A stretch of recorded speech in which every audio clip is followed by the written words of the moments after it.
You're gonna you start. Yeah. All right. I think we're live. So hello everyone. Welcome to the round. It's round what? It's Six round already. six. Round six Round already. six. My Yeah. goodness. Things are going quickly. And apparently in the lead seem to be Jason Liu and Oleg. I haven't actually looked at the standings yet, Jonathan. What I can I have I can you and tell you because I have them up. Well, I can't actually show them to you, but I can show them they're on. theoretically. Yeah, great. Okay, so we have four players on 4 out of 5. Colin Daly, who took a bye yesterday, I think, or was it the day before? Day Remember? before, I No, I think. think Oh, it was the actually, it day was before. round four. Yeah. Yeah. And we had Jason Liu is on 4 points. Oleg Gubanov the same. Oleg lost to Colin Daly in one of the earlier rounds, I think round 2 or 3. And Cavan Venkatesan, who we interviewed yesterday, talking about his 2 of his games, which was really interesting. So they're all on 4 out of 5. And then right behind them on 3.5, there's 6 players on 3.5. Connor O'Donnell, Darun Govinda Raju, Shane Mellock, Jacob Flynn, Andrei Ivanov, and Peter Carroll. Hey, I saw you had And an interview as well with Jacob yesterday. yes, That Jacob part I was saw. terrific. That was he gave a really interesting a description of what he's been doing Yeah, to suddenly shoot up to get over that plateau, and I thought that was fascinating. Um, he's not trying to push it all the time. And yeah. actually, there's a Swiss grandmaster, Noel Studer. Mm-hmm. I don't know if Yeah, you know of him. He's a very interesting podcast, and one of the things he talks about is exactly what Jacob was saying, that you shouldn't try to do everything in every game. It's kind of, just play good moves. You don't have to play the best move, um, and you know if you can play a reasonably good moves for 40, 50 moves, then you're going to win quite a lot of games. yeah. I actually found it very interesting the way he was talking about the think of your worst place piece thing, which that always sounds like such a kind of Yeah, trivial thing, but then people bring it up for a reason why they got from 2150 to absolutely. 2250. It's Yeah. kind of interesting. Anyway, so that's 10. That's the top 10. They're all within half a point of one another, and then there's 4 players on 3 out of 5. Lucian Hushpet, Connor Sheehan, Sean O'Quillinon, and Gordon Freeman. And the list goes on. So it's quite a tight tournament. Nobody is rushing out into the lead. But today we have, I think, just looking to see what's the in the we have Jason against Oleg, and we have Colum against Cavan. So we have the 4 players on 4 points all playing each other today. Yeah, it's kind of a big one. And that's, Um, yeah, and in fact, all the players on 3.5 points are also playing one another. So, yeah, and all the players on 3 points are playing one another. So, yeah, whoever is it's very good. John Loughran, who's the chief arbiter, is doing an excellent job at pairing everybody appropriately. Yeah, they're making it nice and easy, nice and even numbers always. Very good. Yeah, yeah, Um, exactly. okay, so you want to take a look at the first one, first game? Yes, yeah, and that is we have this clash with Jason Liu against Oleg Gubanov, and Jason played e4, which he always does, and Oleg, I think, also nearly always plays c5, and we get another Najdorf, which is, I know, we've seen Oleg playing that already this tournament. Uh, Again, they nobody plays the good old bishop g5. Yeah, it's interesting. I actually do play Nobody. this. Do Like you? I recently Okay. I was like, what to do, and And so what do you play f4 here or queen e2? um in this position, rarely anyone plays this against me. They all play e5 somehow. Okay. Interestingly. What in this position they play e5? Wait. Oh, sorry, we're in a different position. I thought. No, no, no. Wait, hold on. Oh, you're right. Never mind. I mixed up the positions. Never mind. Ignore what I said. I haven't been paying Okay. attention. Yeah. Okay. No. So so This you is don't good. play No, no. bishop I g5 played in in this a different. position. Sorry, I was thinking of a different line. No. You're thinking of the Richter Rouser Yeah, yeah. I was where the knight coincidence. is Yeah, on yeah, sorry, I was- Yeah. the knight is on c6 Yes. already instead of a6. Yeah. That's the position. Yeah, right, fair enough. Okay, but anyway, this bishop g5 was the old mainline, and everybody played it, even Fischer, although Fischer liked bishop c4 instead. And often you play this kind of stuff, and then here there were like about, I think, four different one, two, three, four. Yeah, there's four main moves. There's like bishop e7. There's knight d7. There's queen c7, and they are all they can all easily transpose, Yeah. and they all have like little subtleties. And then there was actually there's five. There was my favorite when I played this as black That's was the poison queen pawn b6. thing, right? When you Poison pawn, exactly, and I liked it because I could play grandmaster chess for 20 moves. Yeah. and You then also have to- lose. Yeah. Yeah, but anyway, when I was playing it, there was only you could play like 20 moves, and Yeah. it was very little. Nobody ever deviated. Okay. And then there's my teammate John Kennedy. Shout out to John. He likes to play b5, which is the Polygaevsky variation. There was a Soviet grandmaster, Lev Polygaevsky, who was a fantastic player, worked incredibly hard, and he spent like 20 years trying to make this variation work, and he wrote a brilliant book about it, and it's, I think, in Russian and possibly German it's known as the variation. The variation, Okay. like and but in English it's Grandmaster Preparation. Oh yeah. Okay. Very nice book. So yeah, but anyway, that's too much theory. Yeah. So yeah, so Jason played bishop e2, the old Karpov move, and Oleg goes no Scheveningen today. Plays e5. I never know where, like, this was the traditional move to go Yeah. back to b3 with the knight, but then at some stage they started playing knight f3, Yeah. and I could never really figure out what the idea of that was. Well, I know this. So now this is what I actually play against the knight. So Okay, if right. you go here, Yeah. and then they do this, and then here, then one idea is that you want to play bishop c4 next. Right. And then they don't really have this because you can always take and play knight g5 or something of Ah, that so sort. you can put pressure on the pawn by playing knight g5. Okay. Yeah, so I don't know whether this is exactly similar rationale, but at least that's the idea in this Uh-huh. variation. Okay. I mean, I guess, like, instead, if we go here, I mean, I can see the knight coming to here, Yeah. to here, to here, to back to e3, and then you've got possibilities on d5. But I mean, you can do the same plan if you go to b3, because Yeah, I you guess can go to d2 from there. So I don't know. I mean, I don't really understand the benefit of knight f3, but I know it's like loads of people have played it. Grandmasters, very strong players. Yeah.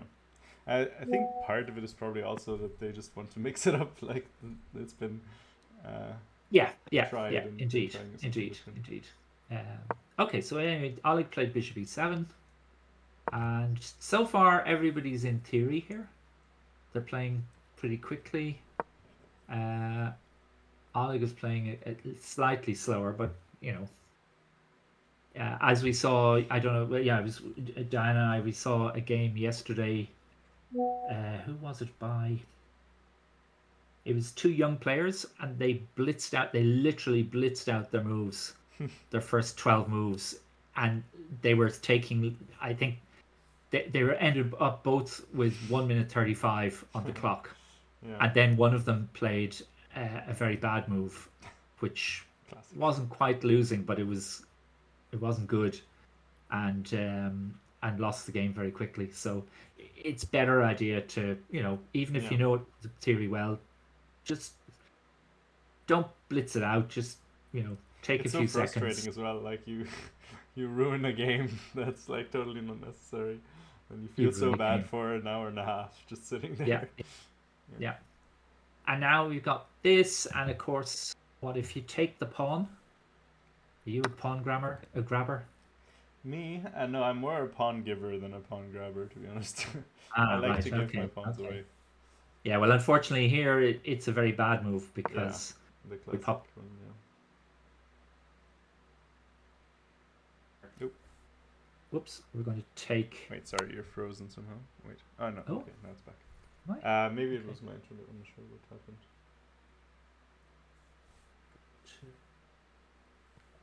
Oh, we've got a few people looking. So yeah, so this anyway, this is not you've got the check and you lose the rook, so Yeah. you can't a black can't take the pawn.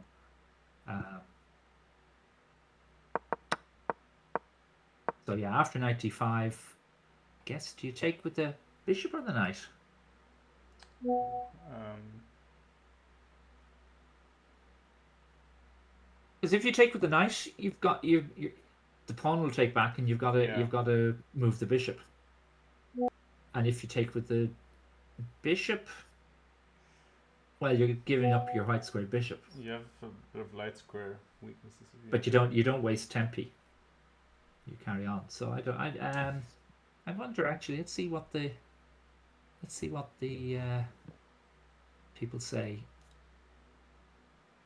There is a slight preference for both knight takes exist, yeah. d5. Yeah. But actually, knight bd7 is the favorite move here. That makes sense to me. That you don't have to make a decision. Yeah, you're just gonna bring out another piece. And you're And covering this. actually, yeah, after that, the statistics, at least on chess.com, are slightly better for black. So yeah, interesting. Okay, so that's. But after this, they took Oleg took with the knight, and then I guess bishop went to f5. Yeah. Queen went to d2. Is there anything else? Yeah, no. Queen going to d2 is the favorite by quite a considerable amount. And now I guess I'm just going to play knight d7. Don't know if I want to castle yet. Yeah. But I do know the only square for my knight is on d7, so I might as well play. I can play it now. Shouldn't probably make a huge difference, but yeah. Well, if you castle, maybe there's.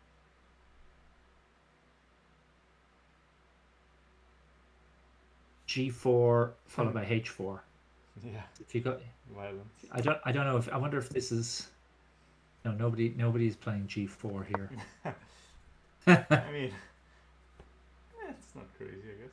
Although, there's really nothing putting pressure on the bishop, so. Yeah, the idea is this, and if here you go, ooh, and now the bishop is trapped. Yeah, I wonder if you can play something like just f5 there. I don't know. I know that hangs it. No, it does. Oh, that is tricky, isn't it? I mean, not that's here. a very nice. Not here. I meant like after h4. But okay, here maybe. No, but I'm just wondering if yeah, you can if white is pushing a h pawn, let's see, can we take it? And I hadn't considered f5, but f5, like I guess your idea is you're going to play this, and now our bishop is hanging. It can't escape anywhere. Yeah, it wasn't actually my idea because I wasn't talking. I didn't actually think about it in this position, but I was just thinking like after h4 directly, but yeah, this makes some sense as well, I guess. The bishop's kind of nice, but yeah. I guess you can do this, this, this, Yeah. this. And you unfortunately can't take on This. g5 because of rook f8 check. Yeah, we had that, but this is supposed to be quite good. I guess Black's development is somewhat compromised. And oh yeah, look, this knight here it looks a very good move. Yeah, that looks nasty. And coming in on e6 then, and there'll be a rook going to c1 and Yeah. yeah. Yeah, no, this is too much. Okay, so that's not a good idea, but yeah, that was fun. Okay, so instead, if we play f5 here. But yeah, I guess it's still not the greatest. You'd have to drop back to e8 maybe. Can I go here? Yeah. Yeah, it's not optimal. Then I guess I take. Yeah. No, it's not great.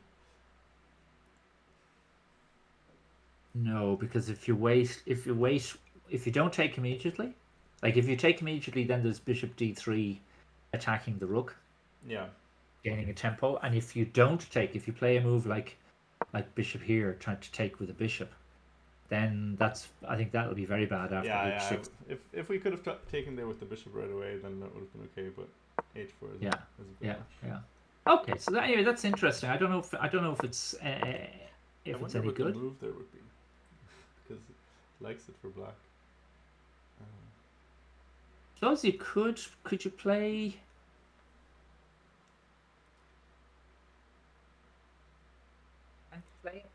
Can you play a move like bishop e4 and then go back to g6?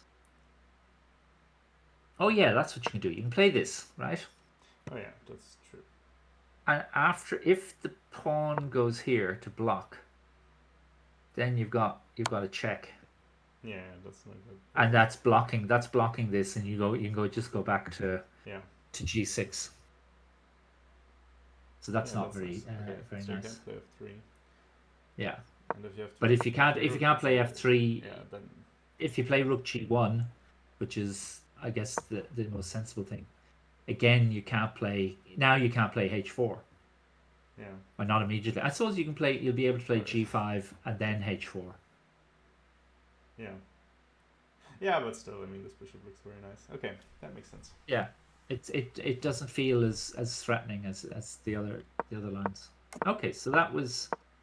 So we got this position, and now Ollie played a5. And again, the thing is, I think this is like Oleg is trying to set up a black square, black square control to stop white playing c5. White in these structures, white wants to play c5 and black wants to play f5. And so by black will put their pawns on a5 and b6 and stick a knight on c5. Yeah. And so this a5 is a good idea, but I think, yeah, I'm not sure why Jason played a4 here. Not that.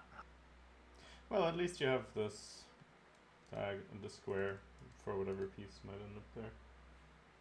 Well, I think just knight d7 now, and yeah, knight d7 was played. Castles. Okay, once castles happen now, black can castle too safely, because moves like g4 and h4 are definitely not going to work. I played c4, but now there'll be b6. Oh, okay, you didn't play b6. I would have thought maybe you want to put your bishop there just so it's out of the way. It doesn't really seem like that useful on the king. Which bishop? Which bishop are you talking about? Bishop e5 instead of c4. Oh. Just because I don't know how useful it is ever going to be here. And then if you play c4, you can't really use it anymore. But again,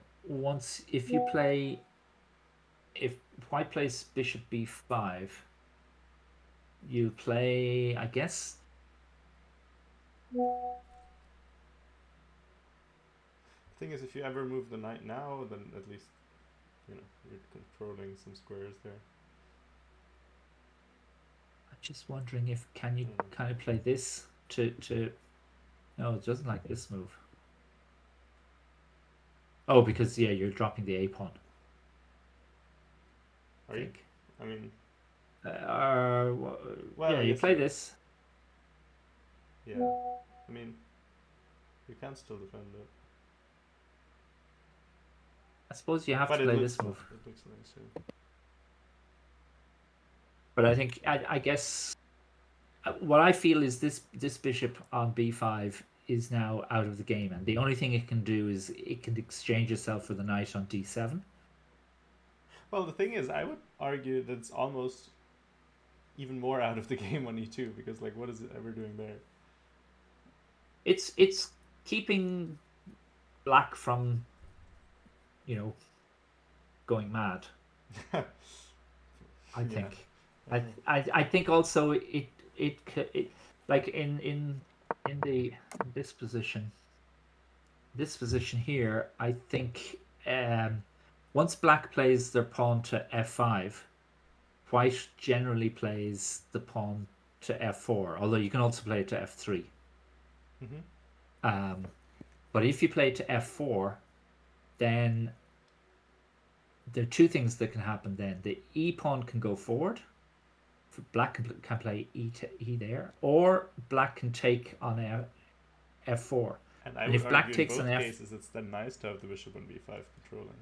no, The no, no, e8 no, square. no. Wait for it. So you play if the thing takes, then you put your bishop on f3, and that will defend the pawn on d5, making it possible to play a c5 break.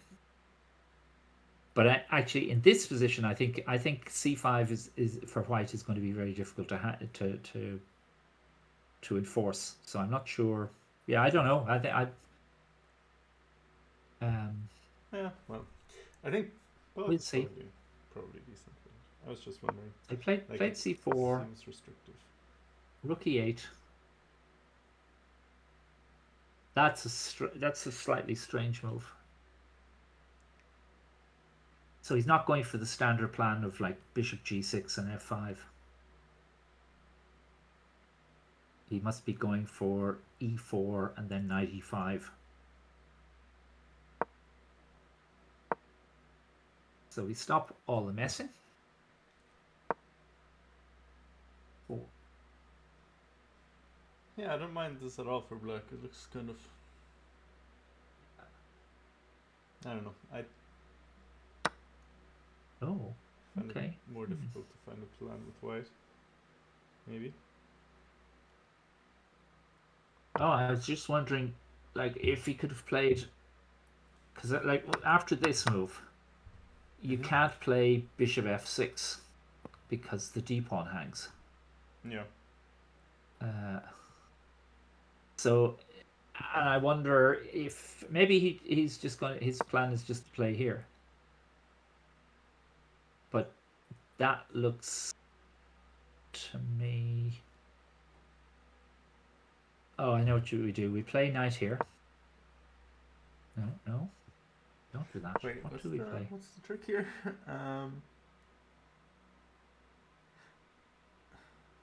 Oh, of course, we're idiots. Oh yeah, just take it. Yeah, okay. We just take. Yeah, that's and just like something. Yeah, and now this bishop is Yeah. is dead. Okay, so that was Too silly. simple. So we can't play that. We can't play bishop f6. Probably we'd have to play a move like bishop g6, Yeah. and then play maybe the queen goes to c7, followed by bishop to c6, followed by knight e5. An interesting question here is, like, do you ever play knight c5 just so you can play bishop f6, or do you never want to trade off? Oh, Those yeah. knights? That's I don't true. know, because the No, I knight think you b3 do. needs a couple of moves. I don't know. I think knight c5 looks fine. Yeah, yeah. But I think black should be getting the bishop back Yeah, here. Let's probably see at some point what anyway. Yeah. was it. This I'm not sure if that's our move or it's the move in the game. Let me just check. Oh yeah, they've had a few moves since then, and he did play bishop g6, and then Jason played bishop d3, which I find a bit strange. So in this position, after bishop g6, Jason played bishop here. Oleg went knight here, and then I think it was it knight takes knight, pawn takes, yeah. Thank you so much for the raid, John Curtis Chess. Thank you. Yay. How An was your FM. stream? Hope you were Well done. had a good time. Yeah, well done. I know I can get the CM title, but You because my refuse. rating was over 2200, but I have refused. I might still do it because then I'd get I think you get free membership of chess.com as a titled player. Yeah, you get some things on chess.com. Yeah. You also I think you could play some tournaments for free. Like in Ireland, they often have like just any title, I think. No, no. I saw one yesterday. I think it was City of Dublin or maybe Aina Classic or something that had free entry for all title players. Really? Yeah. Oh. Okay. Okay. Because Diana was actually looking because she looked at the requirements for the Olympia team, and she was like, "Oh shit, I have to play so many more games." And she was like, "Oh god, I have to play them in Ireland." Nothing wrong with that. Yeah. Yeah, no, just because she has only played 5 and she needs like 20. So Right, she's gonna yeah. play the women's and then like 2 of the ANA ones, I think. Anyway, here's curiosity. Okay, so John Curtis, in this position with the black pieces, what did Oleg Gubanov play now? Because it's Spicy? yes, it's kind of like there isn't that much life in the position, but what he played now was quite interesting. Wait, what crazy thing could you play here? And actually, is it a mistake? That's the other thing. Wait, I'm confused. What could you play here? Way. You do love your emojis, John Curtis.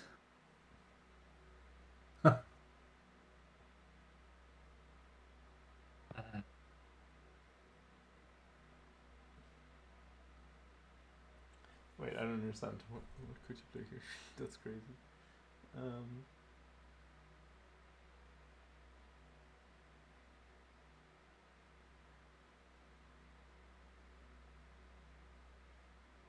don't know. What he now played was g5. Whoa, okay. And what I wonder about is what I see bishop takes pawn. And after bishop takes bishop, Yeah. I see rook check. And after queen takes, and I'm just wondering, as the bar is saying it's staying absolutely level. Yeah, maybe. In fact, if you look at it very carefully, it's slightly better for black. Tiny little bit better for black. Well, I guess all but the queenside pawns are just weak, but still, it's an interesting one. Oh, so yeah, maybe it's just queen takes a4. Well, yeah. Yeah, maybe it's just this, and that's just like, buh. No, I was wondering, like, maybe that's the idea to try and be better. If you have a target on b2, that's easier to get to. Ah, now Trump's the banker. You're being a bit cynical there. You're being a bit cynical about FIDE making money from all these silly titles. Okay, also, I don't think any title refers to online titles. I don't think those count. Well, they're the AM and AGM titles, aren't they? The arena titles. No, I don't think those were included in that statement. Yeah. But yeah, I wouldn't. I think I'd be very pleased if I could get an FM title. I think Yeah. that would be I'd have to play a lot better than I play at the moment. What's your rating Do now? I have? It's about 2170. Okay. Could be done. Also, you could do it like all the Irish people in in the European Club No, Cup. I hate that. I hate that. That's what happens for those who Title are here tourism. who are not on the Irish scene. A lot of in recent years, um, we've had quite a few teams from Ireland going to play in the European Club Cup, and the European Club Cup has a special rule. Um, it's one of these special tournaments around the world where if you score a certain percentage uh, points in the 7 games that you have to play, you then get a particular title. And so you can score something like if you score 50% in it, and you could play on board 6, It's a which very is the strange lowest. rule, I think. No, I'll tell you why it's the rule is there. But it but it means that you can then get one of these titles much more easily than you would otherwise.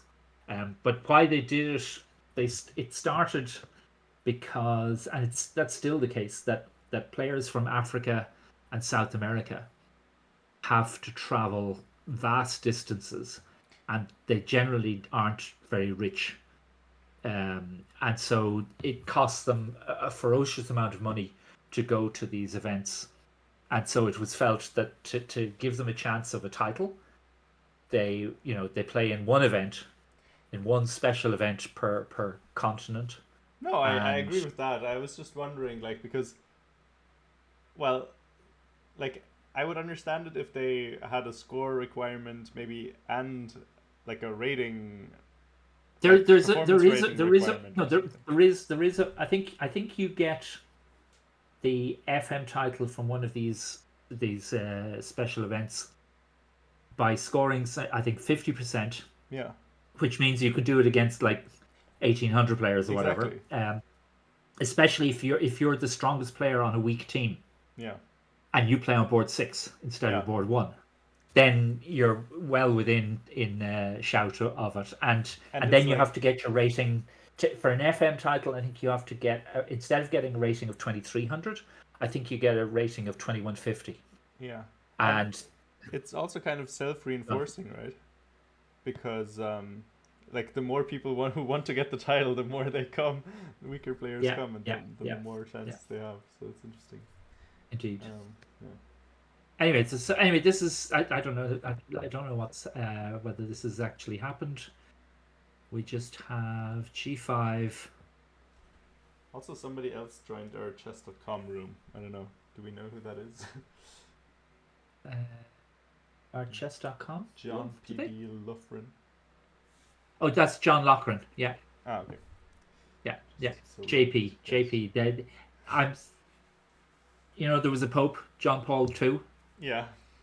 but I don't know. I think John is older than that. Wait, John, So John no, Paul yeah, II, that was the German one, wasn't it? no. Oh, was John it the Paul Polish one? II was the Polish one. Polish Yeah, one. you Ah, had the one after. Benedict. Oh, Benedict Benedict, right. was many Oh, years yeah, yeah. later. True. Anyway, that's Pope history. Pope. yeah. So okay, let's go to a different game.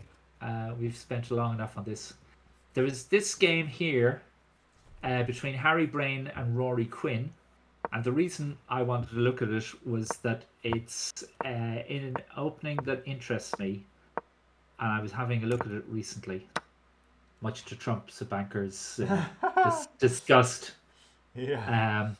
So he played this knight takes e4, and this is a recommendation by Kamil Plichta, who's a wonderful Polish FM, and he does these great courses, and he's got great sense of humor, and he's actually he chooses openings, he chooses variations which are difficult, like engine wise, like they're nothing special, Yeah. but from a human's point of view, they're really often really difficult variations to handle. Hmm. And this is one that he recommended. But yeah, after bishop e7, um, and now normally you'd play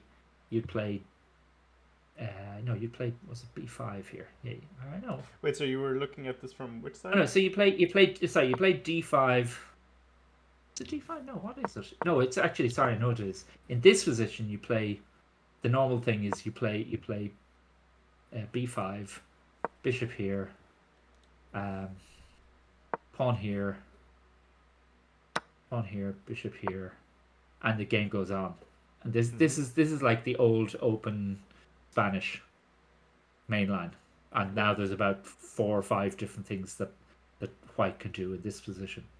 But a few years ago, I think I know Magnus Carlsen played it a few times, and quite a lot of other players played it.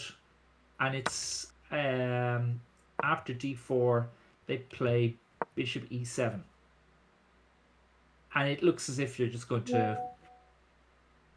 not going to get a good position, because they played this rook here, which seems fine, and then b5 is played, and then you take the knight, and you don't take the bishop yet. You play d5. Yeah. Okay. And now you don't move the rook, because if you move the rook, the pawn goes on to e4, or Yeah. maybe you take the bishop, but instead you play this move. Okay. And I think if black plays this is bad. Yeah. Play this move, and then the bishop comes here, and we've got 2 pieces against the rook. So that's really good. So you can't do that, but instead what you do is you take the knight, rook takes, and you take this. So now we're kind of equal material, but this silly pawn on a4 isn't great. Yeah. Or at least it doesn't look good. And the good thing is for black is that black has the 2 bishops. Mm-hmm. I love my 2 bishops against bishop and knight. So there's an imbalance, and there's possibilities that they will do it, do something nice on the king side, or pick up some pawns somewhere. I don't know, but the d5 pawn is a bit weak here for black. So the queen goes here, and now you're in a bit of a pickle. And you can't castle because you drop the bishop on e7. So instead you prop this up, and now Harry played f4. Wait, was this what happened in the game? Yeah, this happened in the game, and at this point, Rory has gained 5 minutes on the clock. He's 1 hour 35 minutes. All right. To Harry's 1 hour 22. So, I mean, Harry has played 12 moves in the space of about 6 plus 8, 14 minutes, which is he feels somewhat comfortable in this position. But Rory obviously has prepared this deeply. Yeah. And is playing this, so it's good stuff. And now I think, again, I think the reason for that is if you castle, we play f5, and if the bishop takes, we take here, and we've won a piece. Yeah. And I mean, you can do this kind of thing, but not much better.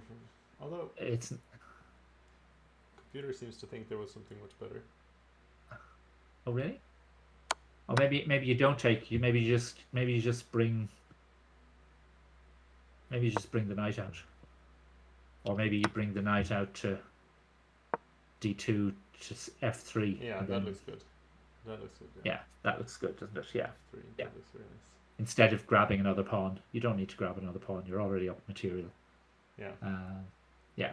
Okay. So that's why you play king f8. Okay. Very nice. Because you're still holding on to, and eventually you will kick this rook out of the way. So yeah, but actually, what happened? He played f5. Bishop went to d7. I wonder who knows more. Now he played b3. Well, I mean, again, Rory's still he's still Okay, like well now he doesn't clear 4 minutes up over on the yet. clock, and Harry has used over half an hour. Wait, when did he use all this time? Oh, here. Okay. Here was it.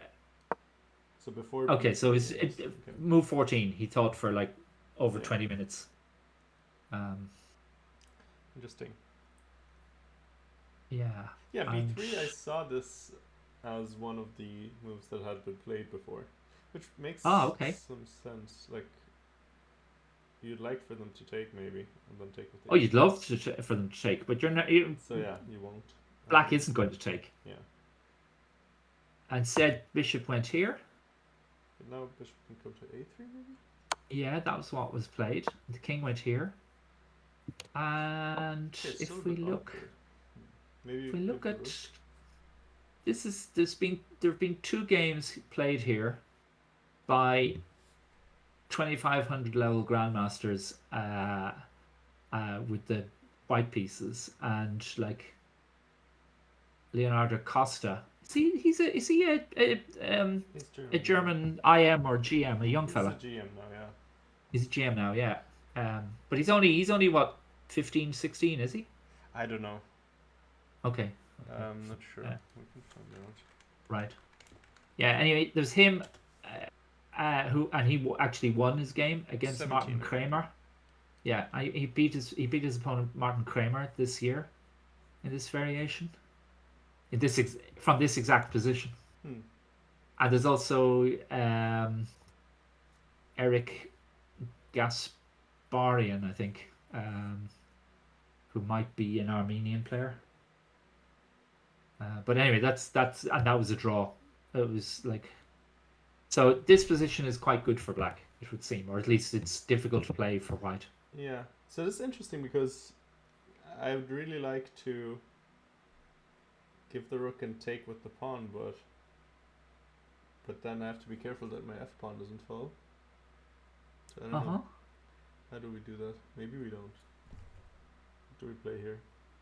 I think there's queen f2. Yeah. But I'm just wondering if in this position, why can't we play here? This is supposedly really bad. Well, okay.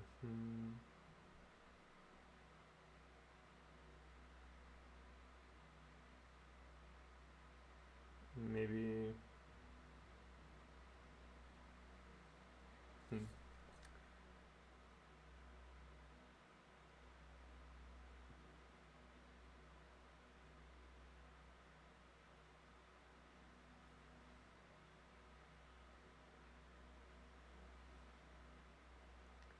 Is it? I don't know. Is it something like bishop b5? I mean, instinct says. No, it isn't. It isn't. My instinct would say it's something like c6. So then we can move the queen at some point after the rook goes to knock. So c6. I have to go to. I either go back to e5 or play rook d6. Yeah. So if you go to e5 and then you get taken, then there's queen b6 check at some point maybe. Oh, okay. So if we go here, you think or maybe if we take. Yeah. Well, if I take with the pawn, I'm losing the f pawn immediately. So I'd have to take with the queen. Okay, here actually I'm not sure. So what to do? I guess I'd play f6. I think. Play my king to f7. No, that isn't as. It's not the worst, but it's not the best either. That's one idea. Another idea, I guess, would be to play queen e8. That seems to be worse than my first. Another idea is like idea. Queen somewhere to the king side, and then you have queen rook e8 threats. Oh, like queen here. Somewhere,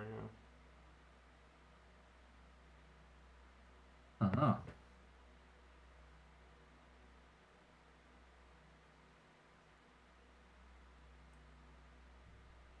And then. Yeah. Okay, that looks good. F pawn is also hanging. Yeah.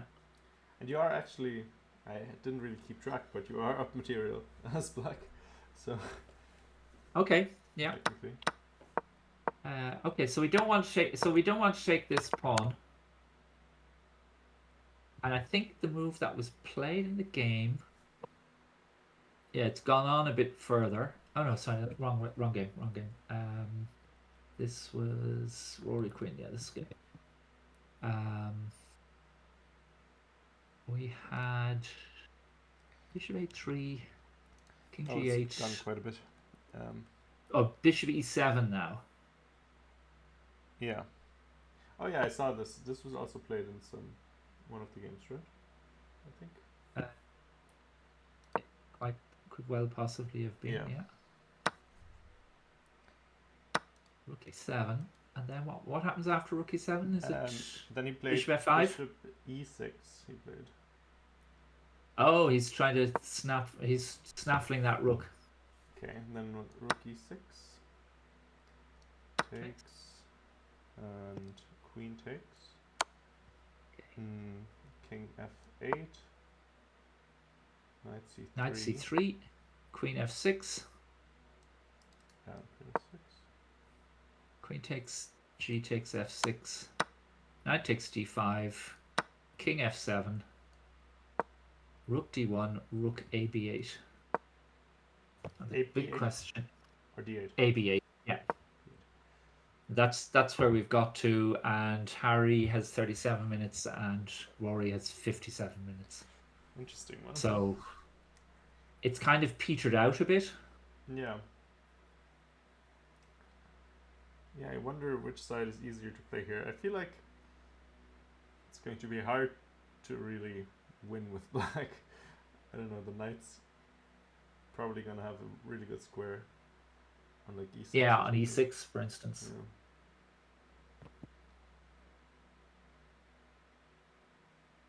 But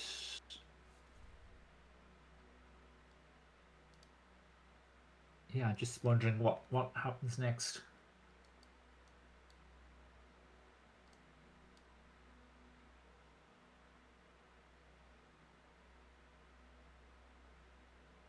Can you play? Actually, it's white to play. So yeah. Can white play knight here? I was wondering about it. This probably. Now I think be trying to make a draw. I think if you wanted to play. Well, rook here is a bad idea, because now you play knight takes this pawn, hitting this rook, and say it goes to here, and now we block the other rook. Yeah. And we're up a load of pawns here. Yeah, so you have to go with the other rook, I guess. So you go to the other rook, yeah. And then it feels like you could trade off the whole queen side, and then you kind of have to hold 3 versus 2. Oh, so you still go this way, yeah. And here, I wonder if you can also play knight b4 first to gain 1 tempo. So after this, you play knight b4 here now. Yeah. This. I wonder if it's useful. I don't know. Well, you're not taking the pawn now. Yeah, okay, that's true.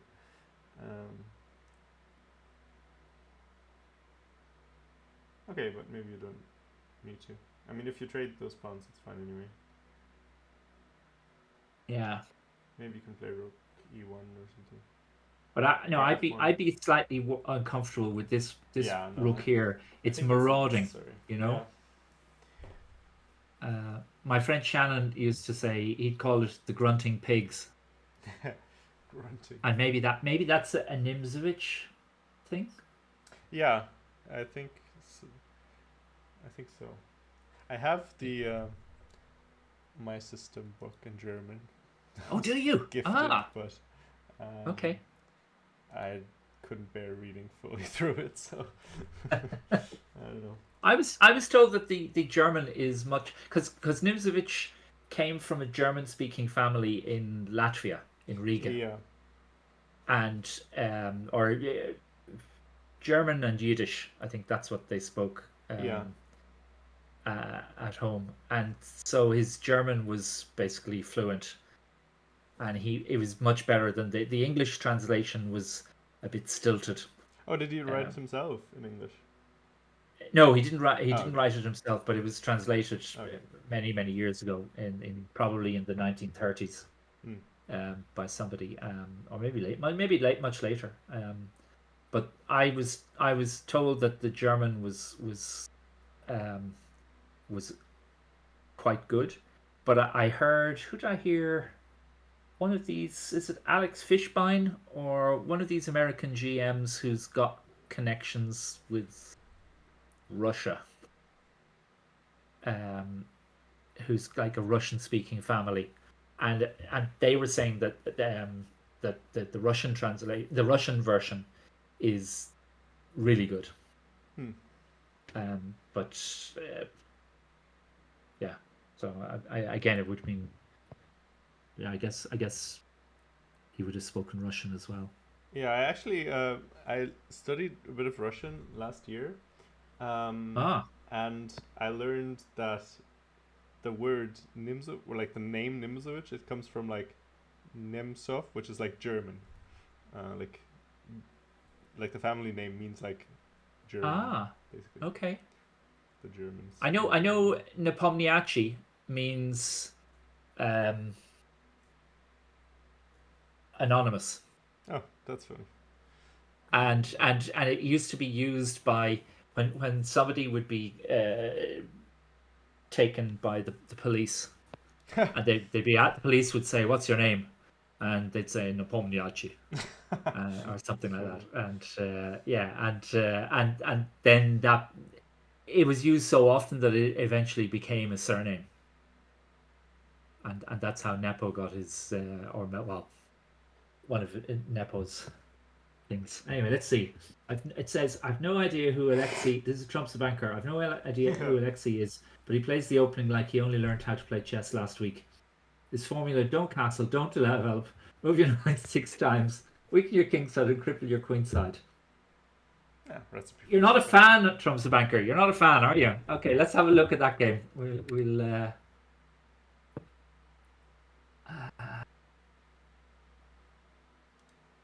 oops, no. Yeah, I would suggest then. Oh, this is Tony Fox's game, right? Fair enough. Diana had one game at the Olympiad, or maybe it was the one before this one, where she had like one knight that moved like like I don't know, 10 times or something in a game. I was like, what the hell? If she wins this, that's like an immortal game. Which she didn't in the end against some strong WGM, but still, it's kind of funny. Okay. And she was moving her knight all over the place, Yeah, was she? no, Diana was moving the knight so many times. Yeah. Yeah, yeah. Okay, so anyway, Alexei plays e4, and Tony Fox does what he always does. He plays e5, and he goes for yeah, places knight f6, two knights. Yeah, and we Ah, get a bit of let's excitement. go. Yeah, hey, Theory yeah, test. and knight b5, and then there's this. Yeah, takes. Okay, so now the move that the prettiest game I saw from the Olympiad last year was in the first round of the women's championship, the women's event, and it was between a woman from, I think, Costa Rica. She was about rated about 1900. She was white, and she was playing an Azerbaijani woman. I think Mamadova, Yeah, who's like 2350, yeah. very strong player. And it went like this, and it went like here, takes, bishop went here, and oh, I know this position from the can I is there some way I can turn the board around? Yeah. There's like a flip thing in the top right. If you hover over Oh the yes, yeah, usual. I see it now. Okay, so yeah, that makes it, because I've shown this position quite a few times, um and I think it went something like here, here, knight went here. No, it wasn't this.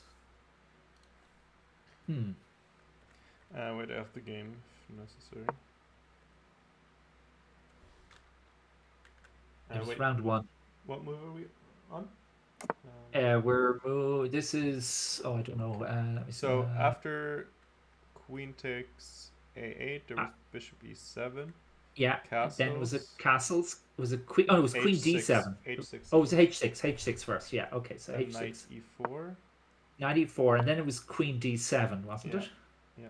And queen d7 is now threatening to trap the queen because the knight will come back here. Yeah. So she took on f6 check, and the first instinct would be to take back the knight back with the bishop, but no, Mamedova took back with the pawn and opening up the g file. Yeah. And the queen shot back. The queen shot back to e4 here, and I think it was rook g8 was played. Then f3 was played, and now this apparently is really bad. Yeah. But funnily enough, this was played. I think Ding Liren played. I think Yu Yang Yi. There was a game Yu Yang Yi against Ding Liren in this position.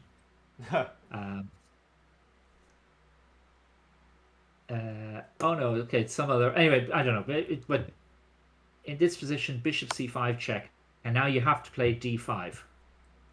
Or sorry, d4. White has to play d4 to stay in the game, but didn't. And oh yeah, here we actually have it in yeah. So then what happened was the king went here,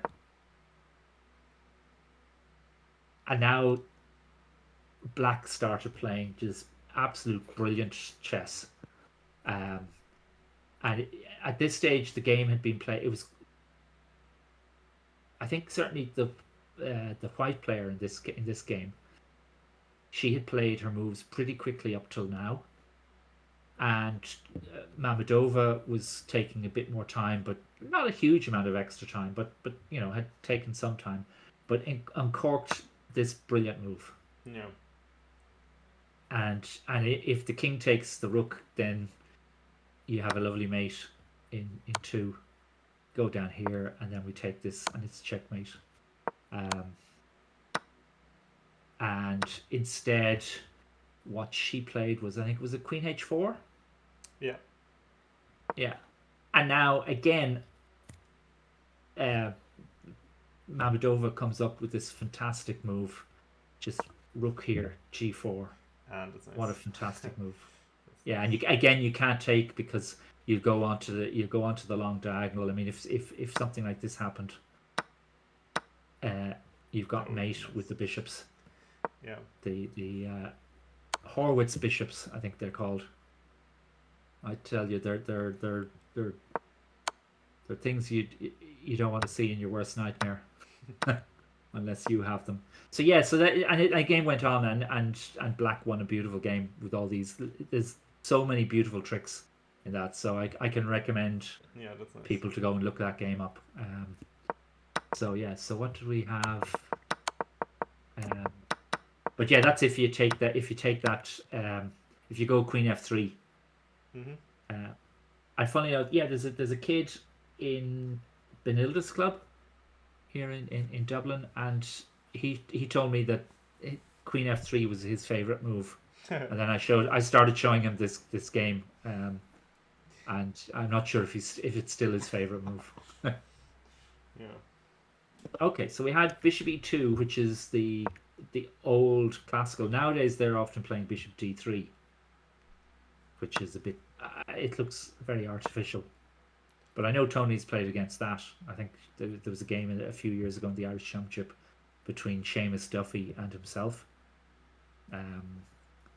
And I don't know what happened. And I've played. I think Rory Quinn has played this against me. We had a very exciting game, which unfortunately, it ended up in a draw. I think. Or was it a win? Or was it? No, I think Rory won. Ugh, horrible. Worse.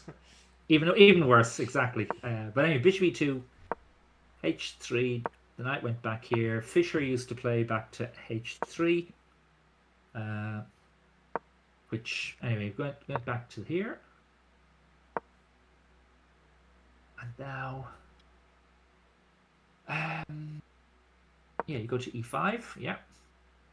Queen c7. You got to play either f4 or d4. This is, yeah, I'm sure it's f4 or d4 in this position. Yeah. And there's a slight preference for d4, although f4 apparently scores a little bit better. And knight g4 is not a good move, which is what Alexei played. Leftist theory, apparently. Yeah. Okay.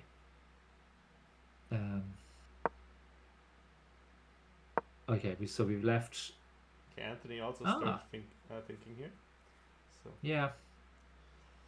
I guess both. Yeah, what's been played in the games that are on this database is people have taken the knight with bishop or knight, and Tony decided he's going to keep his pieces on, go for f5 and f4 or something like that, maybe after castling.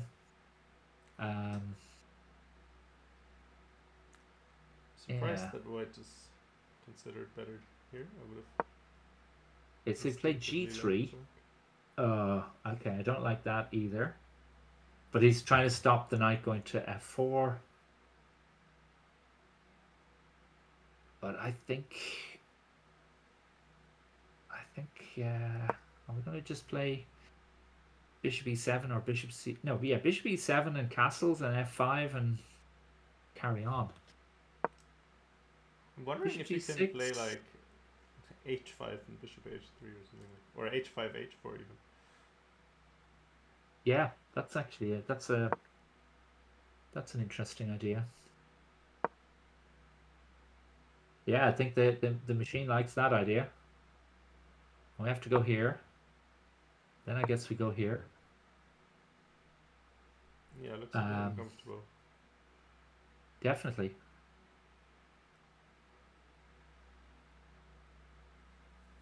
This is definitely how Trump's a banker would have played. Yeah, isn't that right? Yeah.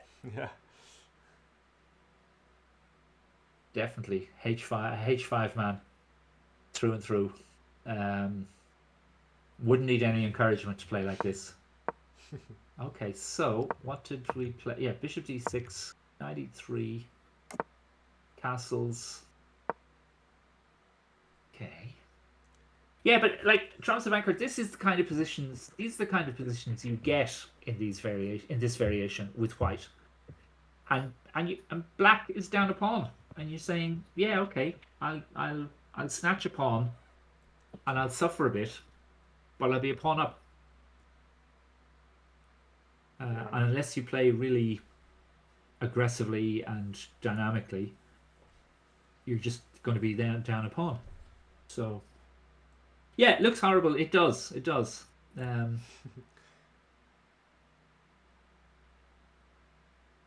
guess you play just bishop e6 here. Do you? Play bishop e6 to protect to protect the pawn. No, it doesn't like that. They can take the e pawn. Oh, indeed. So do you have to play? Do you have to take the knight on?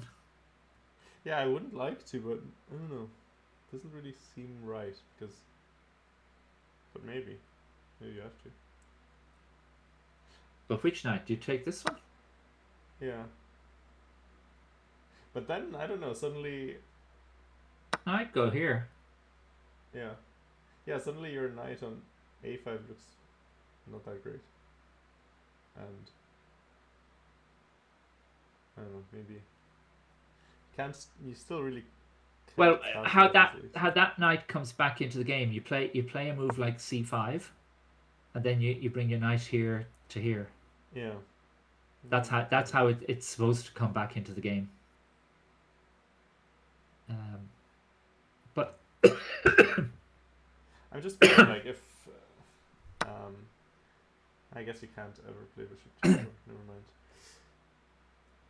And you can't here. Black can't play bishop h3 because then there's bishop g4, and again, white is getting rid of some material. I think here, what makes sense is rook d8, worrying the queen. Yeah.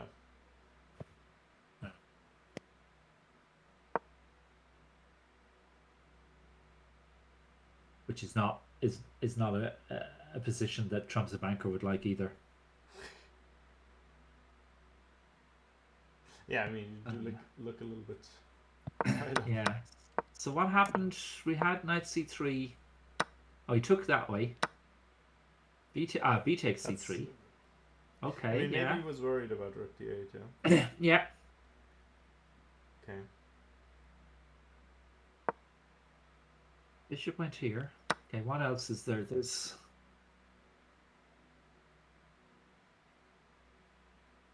Maybe. Well, maybe you can. Maybe here you just play c5, and you bring the knight back. Mm-hmm. Yeah, or you can also think about f5, maybe f5, f4, f3. If you get to. Yeah, indeed. Yeah, yeah. f5, castles. Oh, actually, you're not going to castle because that just lets f4 in. So you gotta try and stop that by playing like knight here.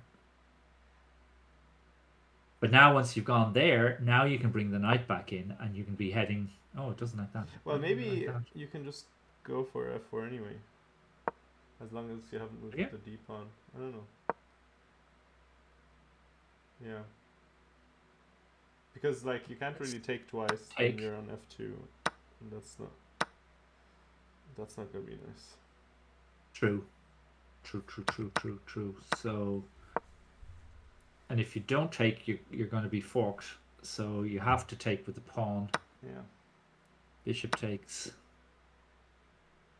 Do we play d4?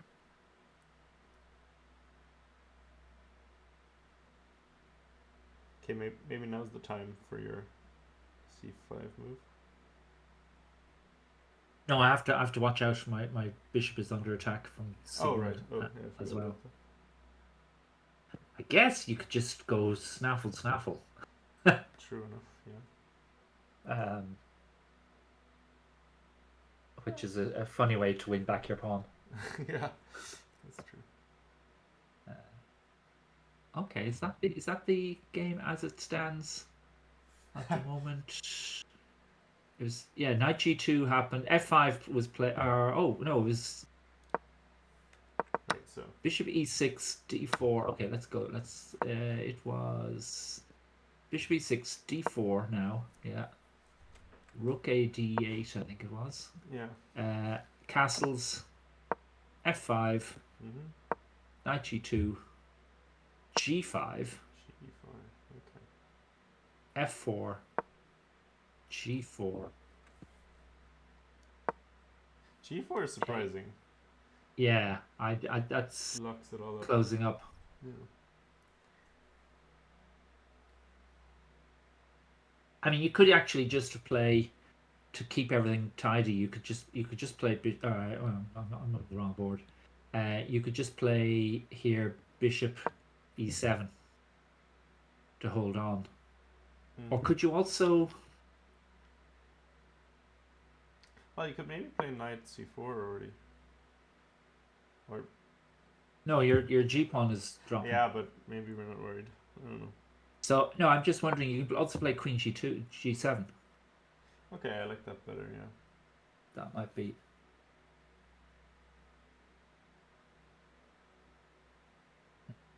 Yeah, that looks actually kind of nice. Yeah, g4 that was played in the game is closing up the position, and it's kind of it's removing some of the dynamism, and this will now I think now there's knight e3. Is that what I wonder what was played in the game? Yeah, no, g4. They played a4, which feels wrong. I think I'd have gone for knight c3, knight e3 immediately. Yeah, it kind of prevents black's knight from coming in. And then you're going to get c4 and b3 and a4. This is much better. Whereas they played here instead of knight e3, he played a4, and then the knight came in to this square. And what was the last move? Oh, now it was knight e3. Yeah, it was knight e3 now. and Tony brought this queen here to try and hold on. But this isn't as strong a position as he could have had, I think. Interestingly, computer still really likes white. Okay. A lot. We have we have Tosh is hoping to get in. Okay. How do we? Yeah. Do that. Okay. Let me see another Discord person. Yeah, I'll type her Discord into the chat for you. It's. Wait, let me see. How do I invite? Sorry, wait. Share screen. Go back. Where's the channel? Here. It says it's Tosh Queen hash 2404. I don't know how to do it. This should be.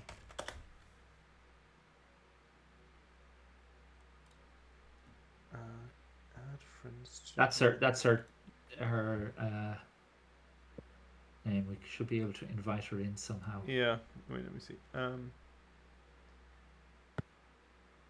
Call interface. What is a call interface? Here. Okay. Yeah, maybe I can just invite her. Can I invite her in? I can probably invite her in with. Or maybe I can't. Oh, they're not friends on Discord, so I can't invite a friend. Wait, I have to add her first. Okay. Or maybe not. Wait, I can't find her at all, so.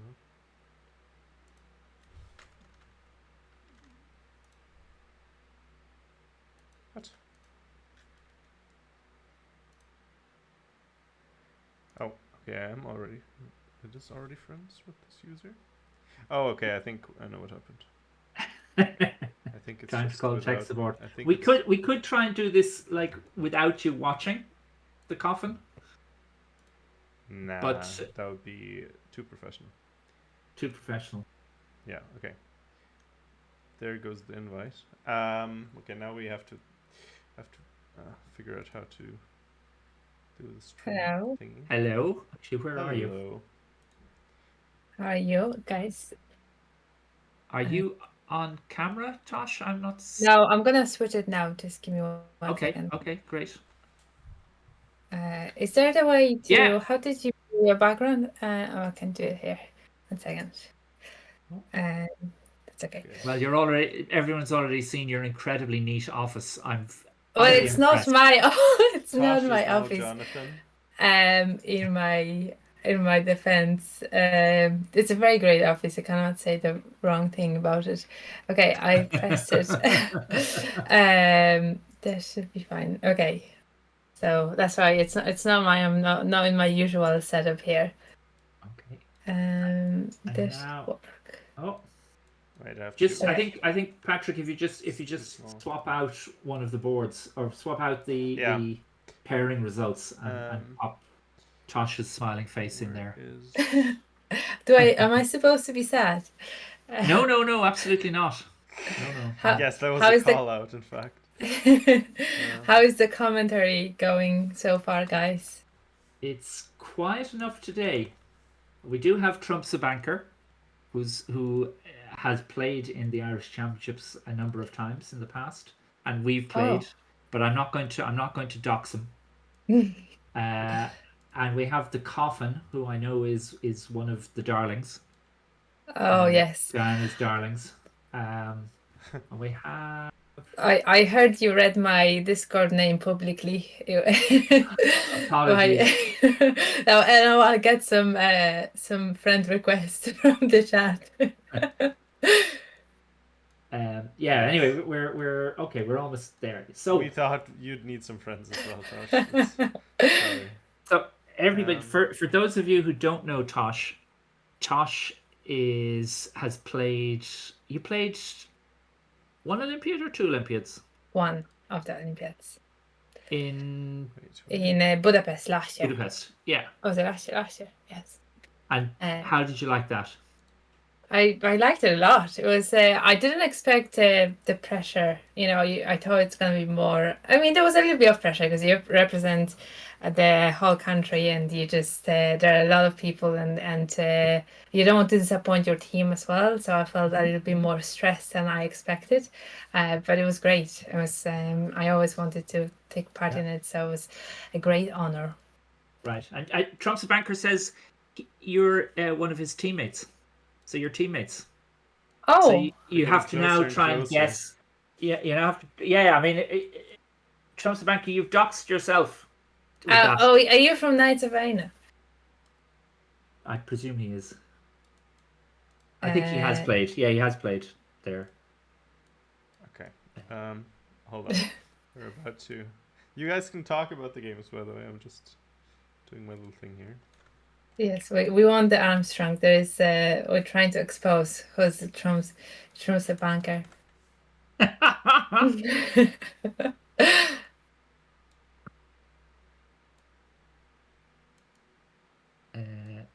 So how long can you stay on with us for?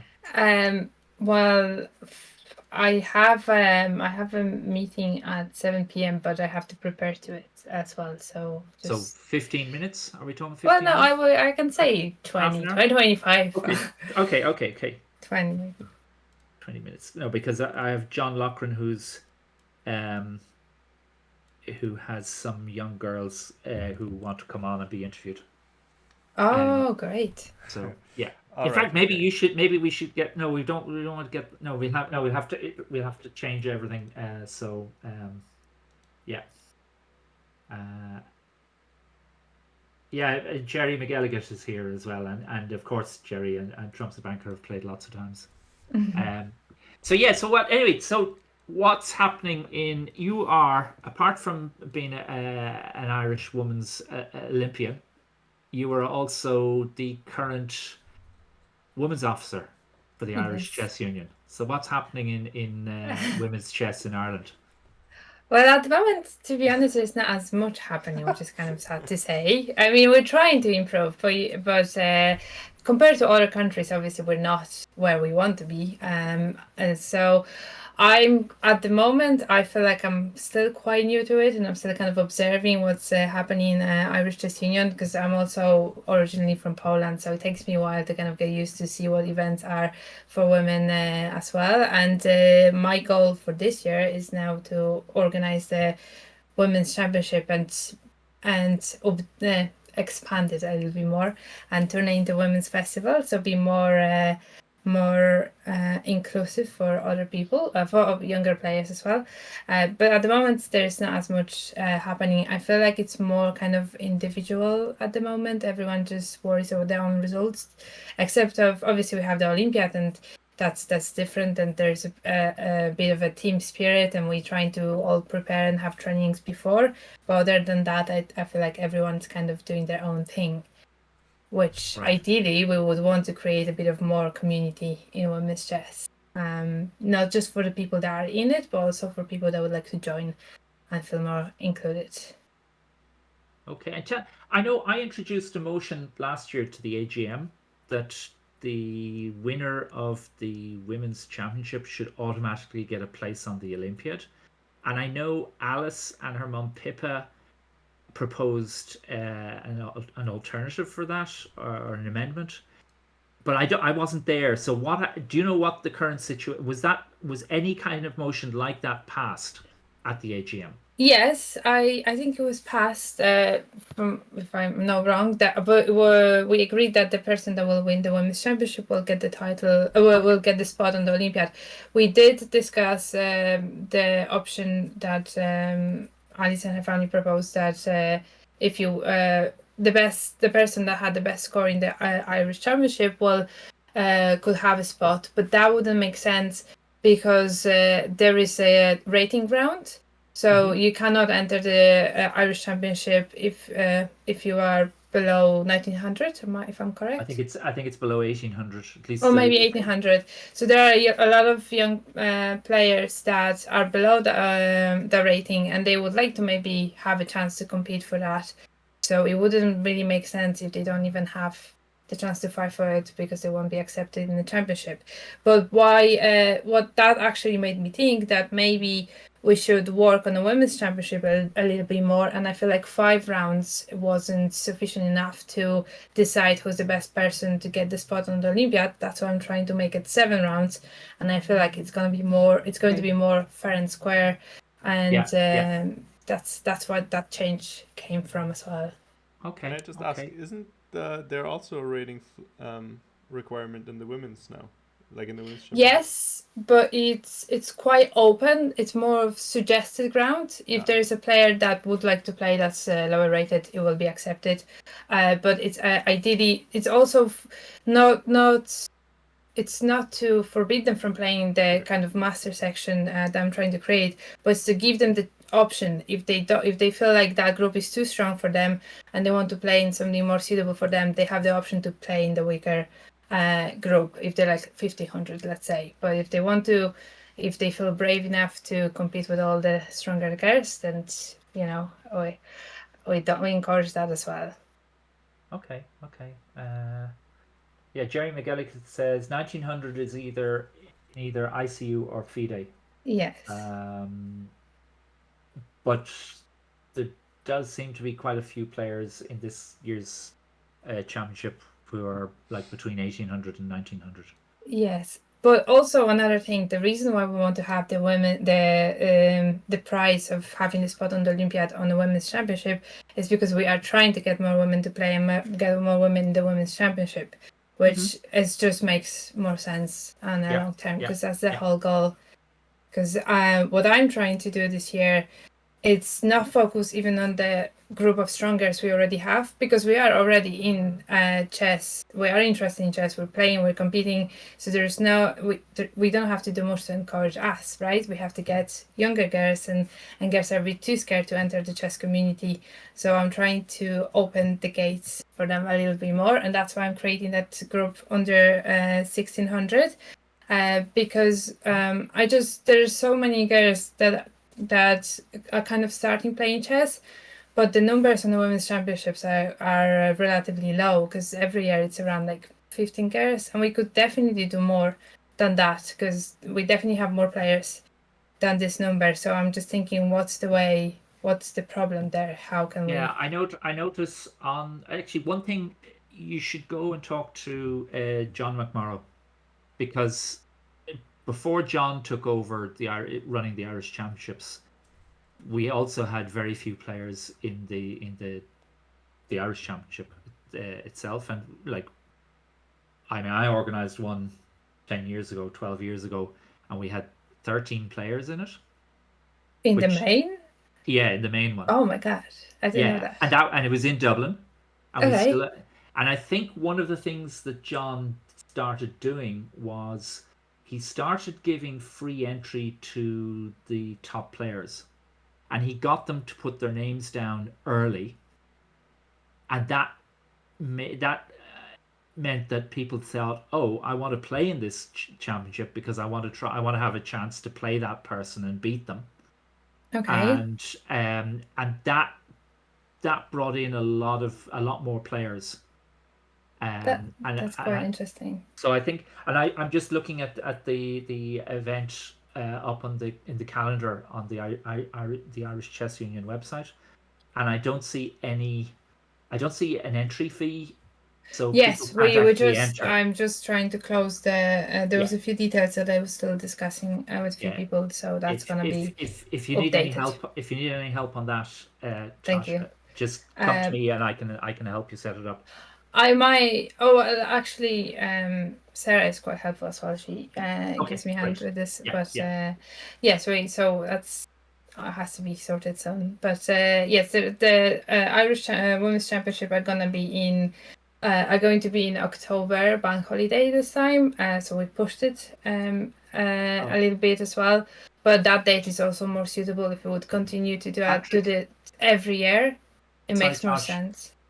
Patrick. I'm just trying to figure it out. I don't know why it's doing that. Tosh, you're frozen on. No, but on Discord it's fine. On the stream, but you're not frozen on Discord. No, it's back. I don't know. Oh, okay. There we go. I don't know what happened there. Has Tosh been silent on the stream, folks? Can somebody confirm that? No, not silent. It's just the picture was frozen for some reason. Oh, it was just Even okay. though it's the same, capturing the same window, so I don't understand how that works. Okay. Because yours was still working. Okay, thank That's you. only. That's grand. That's because you were laughing at my background today, Jonathan. So you jinxed it. Apologies for that. Yes. Okay, so that's one question. There are a couple of questions, and so you have this women's chess championship. You've got the main event, and you have what a B group. Yes, and also I was just speaking with Desmond about it. We're trying to on Friday, because it's a bank holiday. We might do an event for schoolgirls on that day. Okay. So to make a little tournament for them. So that's kind of in working. That's why I also wasn't ready to publish yet, because there's a few little details. Right. So yes, because it would be great to get just girls from schools that know how to play chess, but they never played in any tournament. I think it would be really great initiative. So that's the plan, and because it's gonna the championship is gonna start on Friday, then we have Saturday, Sunday, and Monday. So the Friday would be the first round of the kind of the main championship, and on that day in the morning, probably we would have that tournament for the schoolgirls. Right. Yeah. So yeah, and no, sorry, go ahead. No. If you had more time or money or both, what would you do for Irish women and girls? I had a few ideas. One of my idea was to maybe try to encourage organizers to make the tournaments a little bit more suitable for women, or try to encourage women. So in Ireland, I feel like there are not as many tournaments that have even women prizes. I know there was a Sligo tournament that I played last year. I had 3 prizes for women and very high prices as well. So that was obviously encouraging.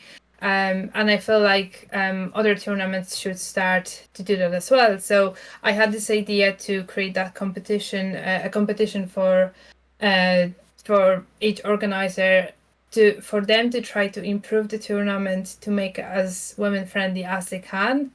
I didn't write the proper document how to judge it yet, because obviously some tournaments will have a bigger budget, some tournaments will have a smaller, and I feel like every change matters. So just to be able to kind of compare, if an organizer maybe had a tournament the year before and then has a year after, it's easier to kind of compare what's changed in that direction. So that, I thought that might be a good idea, because we have, like from ICU, we would have some kind of prize for them, and the organizers do a lot of work. So it's like more teamwork. That was one of my bigger ideas. And another idea I had, which I don't know how long it will take to organize something like that, but it'd be nice to make some maybe team events where you're required to have at least one woman on the team, because I know at the moment, like in the leagues, in the Armstrong leagues, you don't have the requirement, and maybe the Armstrong leagues wouldn't be the best. The leagues in general wouldn't be the best to start with. Maybe it's good to organize something smaller first and see how that works. But that I know in other countries it's a regular thing that on the team events you have to have a female player. Sure, I think the 4 NCL teams are like that, aren't they, in England? And UK. Same in Poland. I was always used to but obviously it's a bigger it's a bigger population as well, and bigger chess scene, so it's sure different. Anyway, my own club wouldn't have a problem, because we have at least 3 women in our club, possibly 4.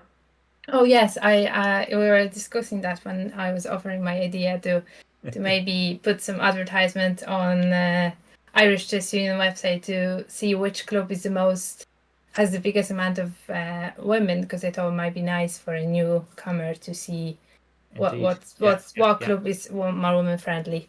But it's all in the workings. I know I'm all big talk. I need to start doing more. Actually, on that, you'll be delighted to know we have actually started work on a homepage on the ICU website for women.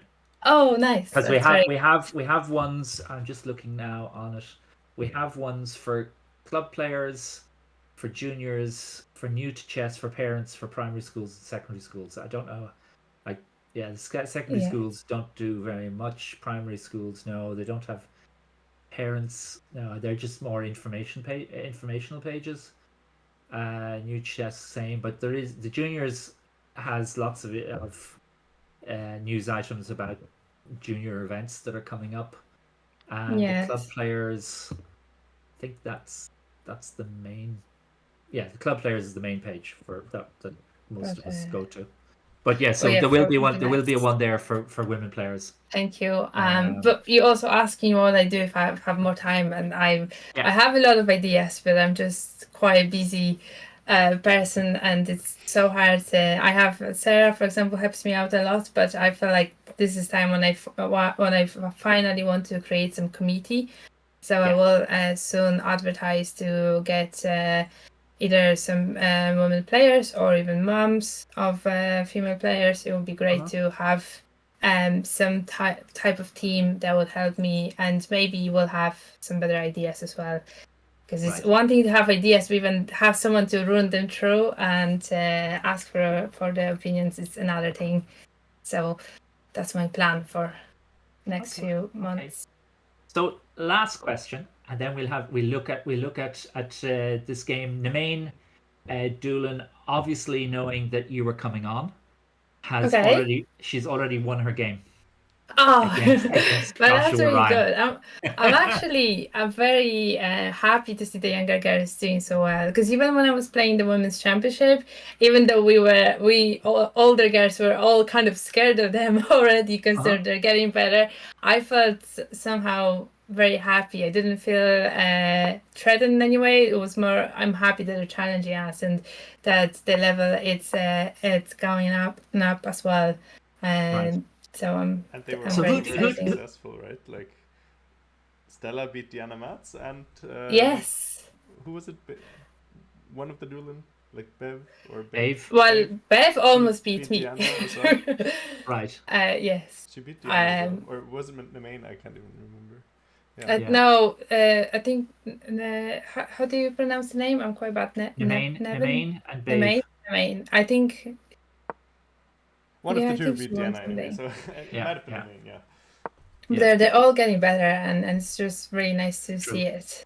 I think it's going to get more interesting every year.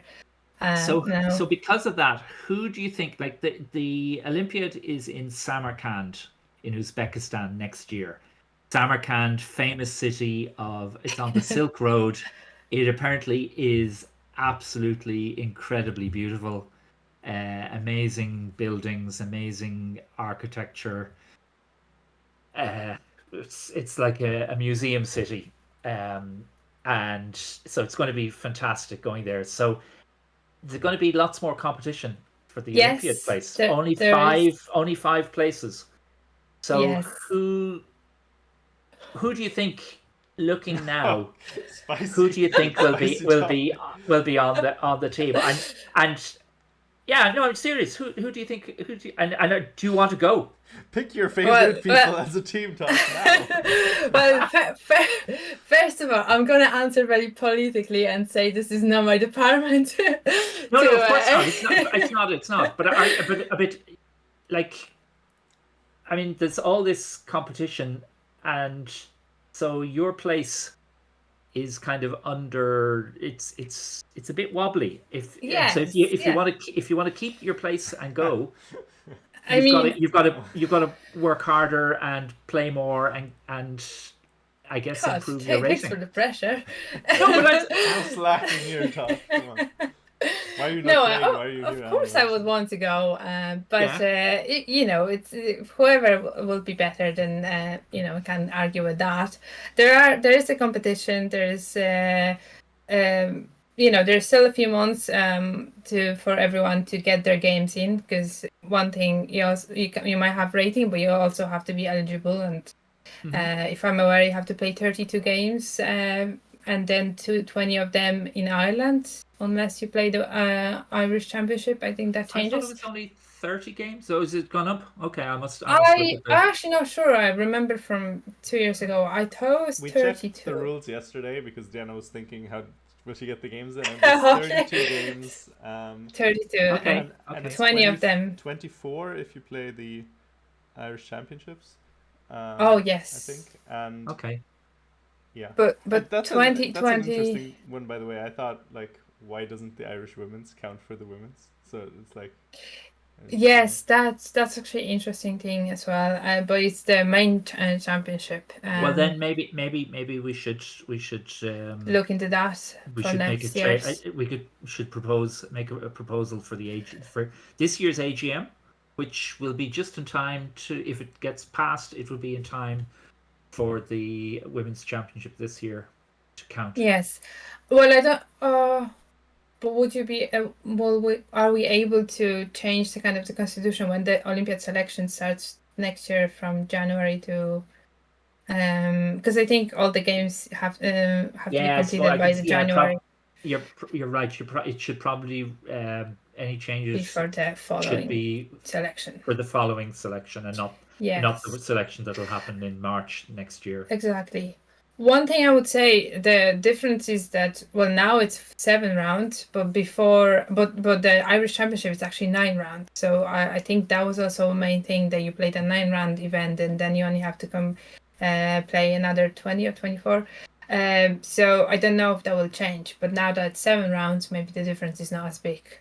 Oh, that's an interesting. So it is like 32 minus, or like 24. I thought that was already including the Irish Championships. No, it's but 24. 24 20, plus. No, it's 24. It's 24 but that wouldn't even make minus sense 9. 24 like, minus 9. Yeah, so it's included. 15. Yes. Okay, Yeah. Exactly. Okay, because otherwise it But wouldn't even. Yeah. yes, but still, I'm saying that Yeah. competing in a 5-round event and 9-round event was a big difference. Yeah. But now that it's 7, maybe it makes more sense to say that if you play in a women's championship, you only have to play 24 games, same way in an Irish championship. So so that's something that we could definitely offer, present on the AGM. I think so. But small steps, we're trying to first do the women's festival. That's how I'm gonna call it now, and then we're trying to. Then there's gonna be Olympiad, so whoever it's gonna be selected, and we'll probably try to organize also training for the girls that are going to go, and we had that last year, and it was great. So yeah, more training for women also would be good. And so far we only had for like higher kind of level players, but maybe we should consider the younger players as well, because like I mentioned before, the girls are getting so much better. We just discussed about the last Irish Women's Championship, so it'd be nice to maybe put a bit more effort into them, because there is potential, definitely. Okay. Just this comment here from Jerry Buckley. It must be said, he says, that we have some very strong women players out there at the moment, with the open and under 1800 sections being won by women in DCU this year. Oh. I wonder who. And Jerry then goes on to say, a mentor for new women coming into the game might be a good idea. What's the idea behind this, Jerry? What do you mean? A mentor, as in somebody to kind of advise them and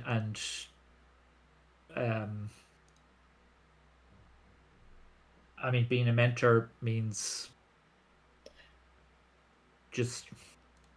Yeah, I understand. I was just thinking what formats that would be, but now that I'm thinking, we will have that section on Irish ICU website, and we will have for women.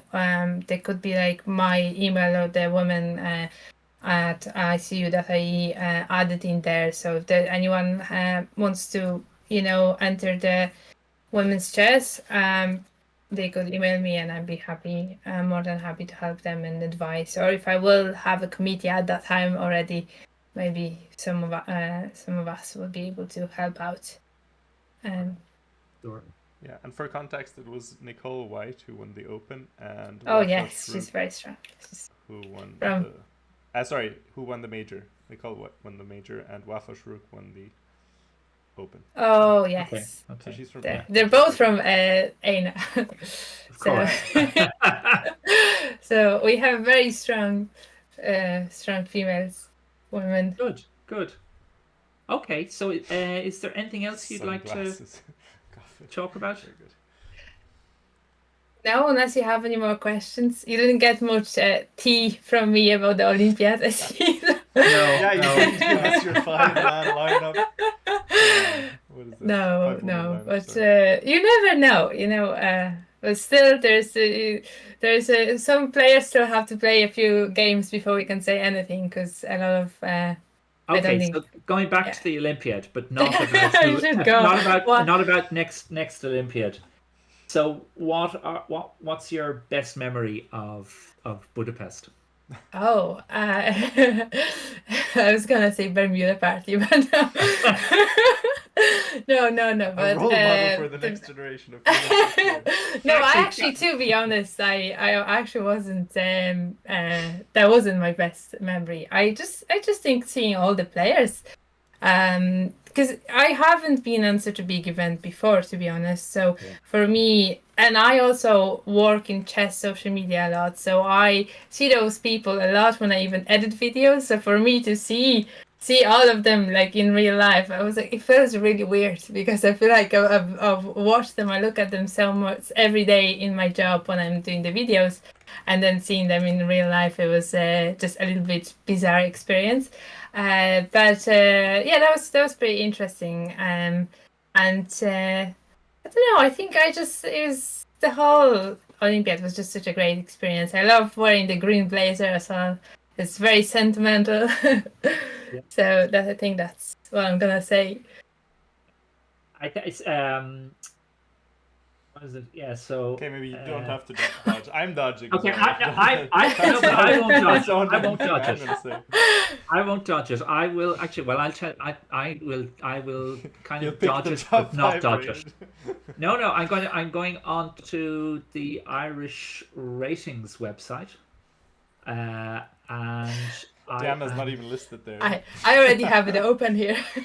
I am going to the live ratings, and I'm choosing women. Where is gender? Yeah, women, and so I can tell you that my teammate Trisha Canyamarala is top of the list with a rating of 22.54, and she will definitely be on the team. Of And course. then there's Bold prediction. No. Wafa, but she's Egyptian, so And she she won't was be playing playing. for Egyptian team. Yeah, and Hong Nung Nguyen from Vietnam, obviously not Irish, therefore won't be playing on the team. Joanna Gallup is the next player, but You never know. I think Joanna hasn't. Joanna has kind of disappeared out of the chess scene. As far I haven't seen her at any tournament for a I long heard time. she might be back a bit, so Really? you never know. Okay. I was wondering whether she did she play a tournament? How's Oh. she listed? But Diana wasn't listed.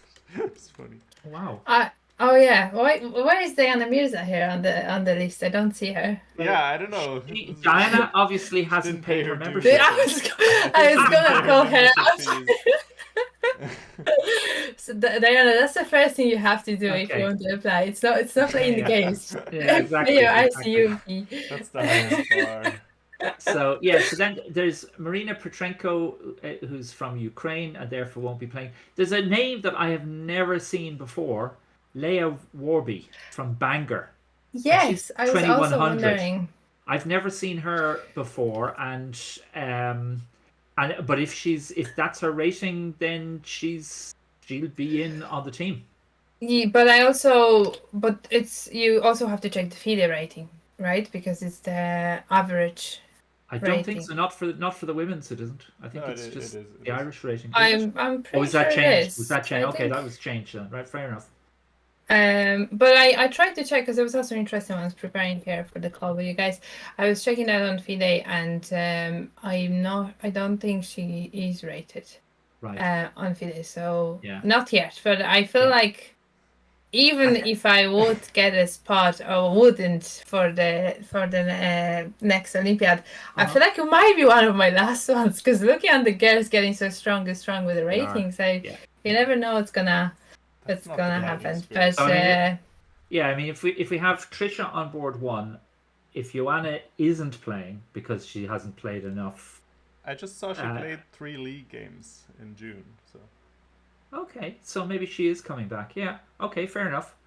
Then she would get her spot, I presume, relatively straightforwardly. But she'll have to play quite a lot of tournaments between now and March when the selection will be made. I think January. I think the January. Okay, January. I think so. If I'm fair enough, end of January. If I'm correct, I think the selection happens around March, April, but okay. I think the January is the deadline for.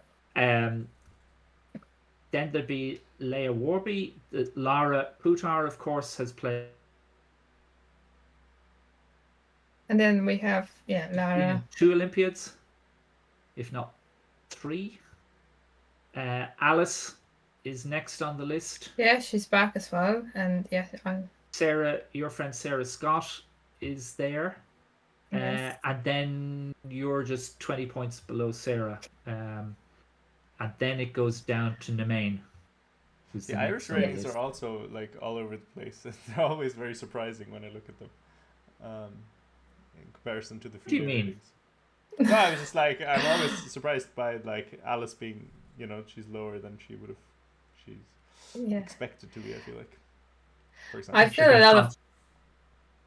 feel a lot of pressure now. I feel like Jonathan is trying to call me out here on my ratings. No, have to play more games.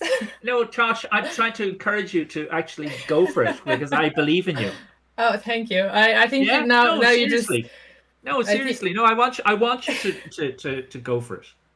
No, I'm still interested in chess. If it will happen, it will happen. I love playing chess. I love training chess, and there's obviously passion in there. If it's not gonna happen, that's fine. At least I was once, and I'm trying to aim high, but what you can do if someone's gonna be better, then if it's someone that it's also way younger and that girl is very promising and it's progressing, I will have absolutely no problem for that person to take my spot if they will be ready. So.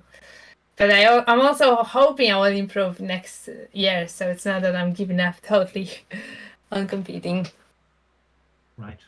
Okay. Anyway, while that was going on, Tosh, we went up to 1,600 viewers. So thank you very much. I think I brought you some luck. Just come spotted you and we're like. Yes, exactly. We went from 40 something and up to 1,600. You're welcome.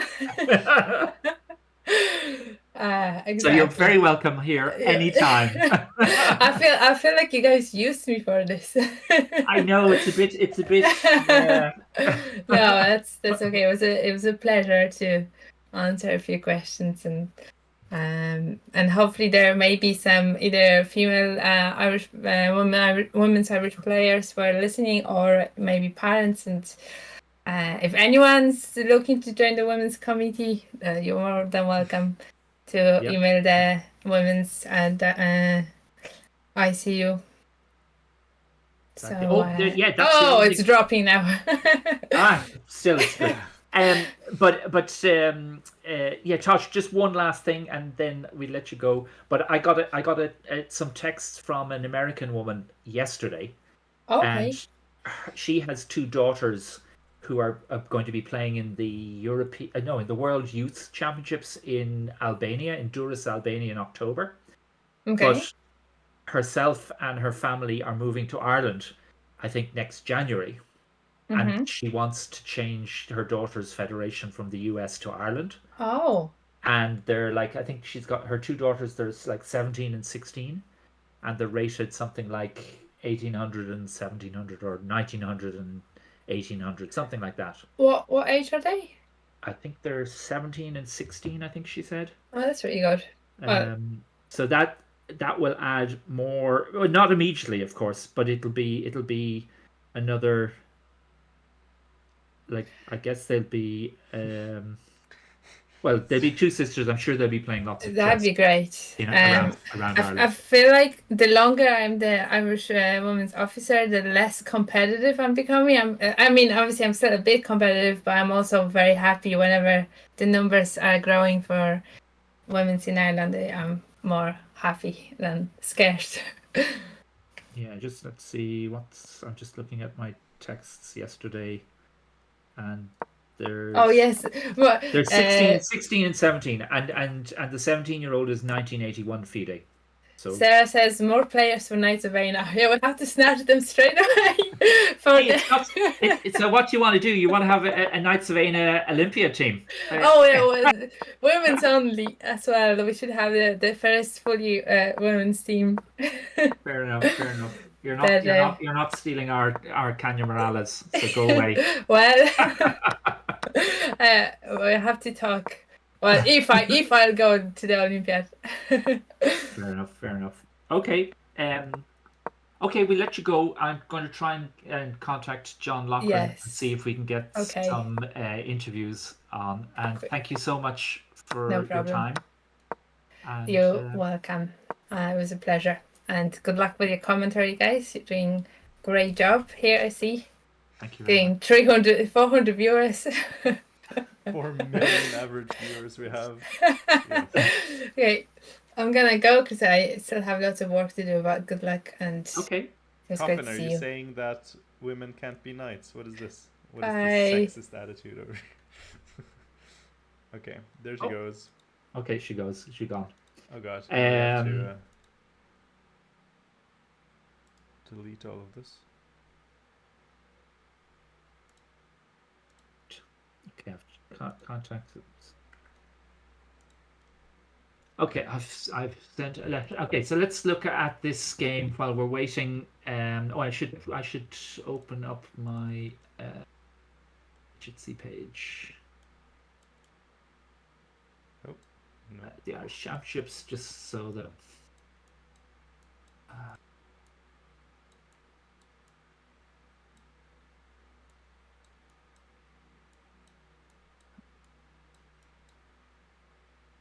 There we go. So now, I'm still live. Yeah. And here was Nemain's game against Joshua Ryan. And Joshua played d6. I think he played d6. Oh no, that was a different game. Anyway, we have a perk.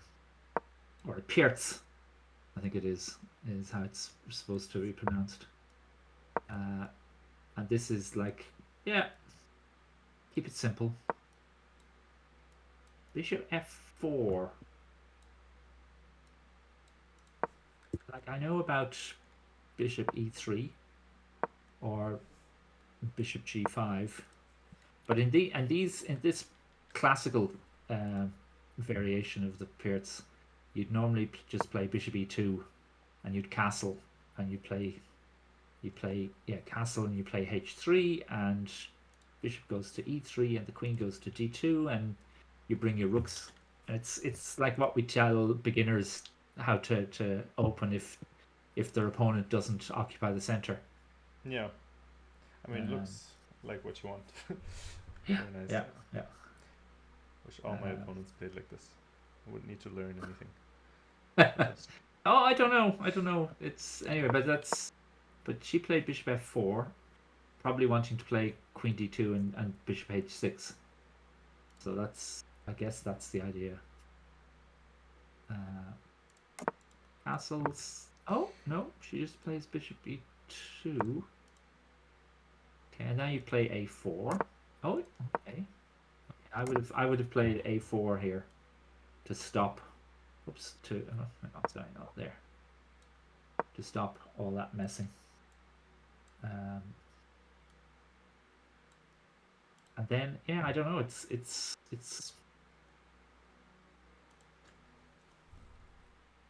again, it's one of those games, isn't it? It's you play a move like here. And yeah, this is the problem with this bishop on f4. We're now threatening to play knight takes d4 and then fork on e5.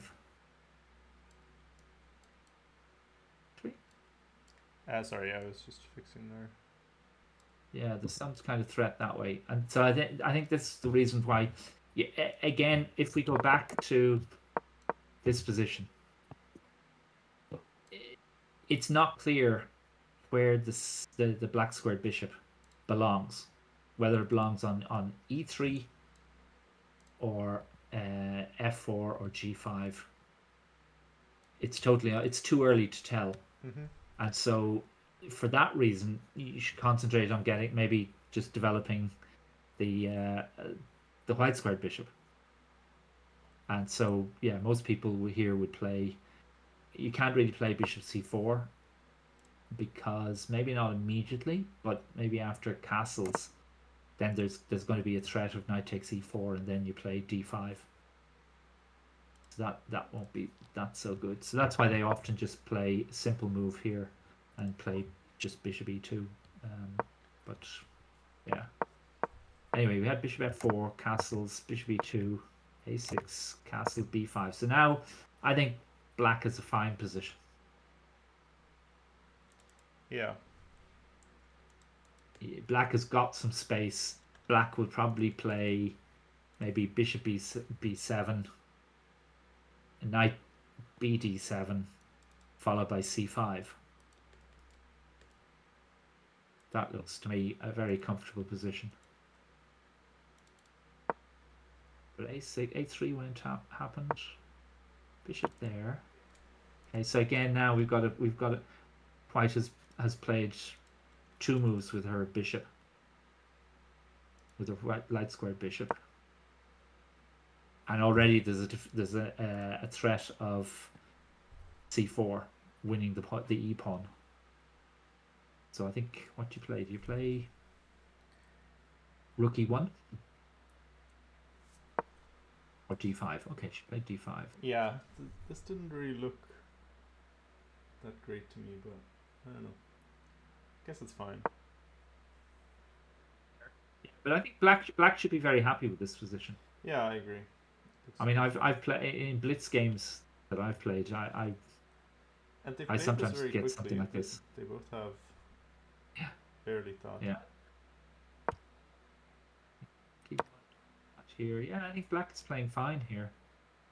Trying to take control of the e5 square. Yeah.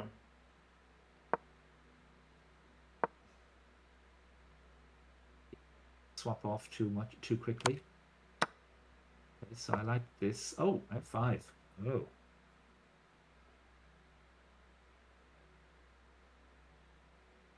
That's a bit adventurous. A little. Don't really like that move. Yeah. Kind of provoked by white putting the queen on f3, I guess. I don't like it because there's this square here. I don't know how to take advantage of that square. Yeah, it feels like the knight is very far away. Yeah, the white's knight is far away. Although, I mean, it is e2, f4, e6 far away, so it's not as far away as it could be, I guess.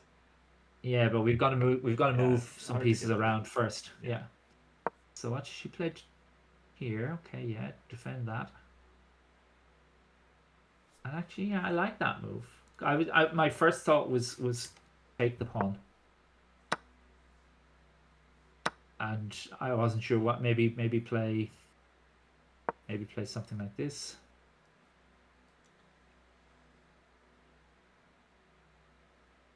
Yeah, I wonder what black wants to do with his pieces. They're all a bit... Although I guess here you can probably play knight e5, can you? You could play knight e5, yeah. Oh, doesn't like it. The other thing you could just play rook f7, and then knight f6. Yeah, that also maybe works, I guess. Yeah, rook f7. So knight, rook here, knight here. But yeah, all looks kind of fine, I would say. Yeah. Okay, so what happens instead? She Especially just defended. because the queen also has to be careful. Yeah. So this is sensible because it's saying, yeah, if you want to take the pawn, I'll take back with the knight, and then jump to g5 and e6 really quickly. And so yeah, so I think this is good play here. So we have this move. Oh.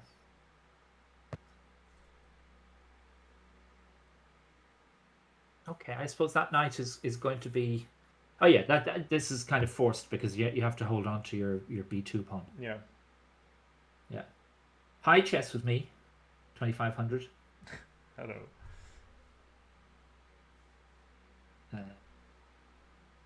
Yeah. So this happened. I mean, this looks all right for black. So what happened? There must have been. Okay, Yeah. so this is. Knight b6 is coming now. Oh. Okay. Yeah. That looks nice. And now. Oh. Do we play rook a1? And then. Yeah, the queen looks a little. I mean, it does have c5 for now. Takes there. Oh, huh? Ah, yeah. This is it's pawn. It's the pawn position. It's just like we're going to ruin. Yeah. We're going to ruin black's pawns.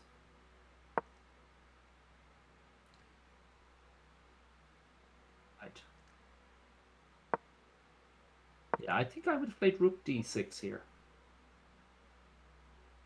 Done this. Because I don't want to block. Oh, no, this apparently is horrible. Well, the b pawn hangs, and then you can't easily. Okay. Yeah. Probably. Okay. Yeah. That's why. But I'm. That's why Patrick, you get the big bucks. Yeah. Right. You know? Okay. I mean, the bishop is not great. I guess. This bishop here. Yeah. No, it's not a brilliant piece. And I do wonder about the e pawn. I'm still surprised that it's like that bad. But I guess I mean you would really like to take on e4, but it's really hard to justify. White's pieces get very active. True. Feels like. Did she take off? Yeah, she took off on f5. Right, that looks Okay. Well, right. And you got to. Yeah, you can take either with the pawn or the rook. Maybe the pawn is better, is it? Okay. Yeah, maybe trying to get some counterplay. I guess. Oh, of course, this. We've got this move. Check. Yeah. Followed by Falls. followed by taking here. Check. Yeah, that's nasty. So you can't. You have to take with the rook. And that's c4. Yeah. So she's trying to hold on to that. As the d pawn as much as possible. I guess. Oh, she didn't take en passant. Oh, of course you can't. Can't take that because bump. Yeah, bishop hangs. Yeah. Okay, so that's why she played here, and she's going for the f2 square, hoping for glory. Well, the main is white. Yeah. No. Oh, sorry. Yes, Joshua is going for f2. Yeah. But this is, let's see, 1 2 3 4 6 1 2 3 4 5 6. So Yeah. this is just. Yeah, this is just going to be Pawns very are very nice. Good. Pawns are good. Yeah. Oh, and now there's what, bishop bishop d3 or bishop e2. Oh, okay. So she's going to go for g4. She's going to play bishop g4 and pop it in there maybe. Yeah, looks very nice.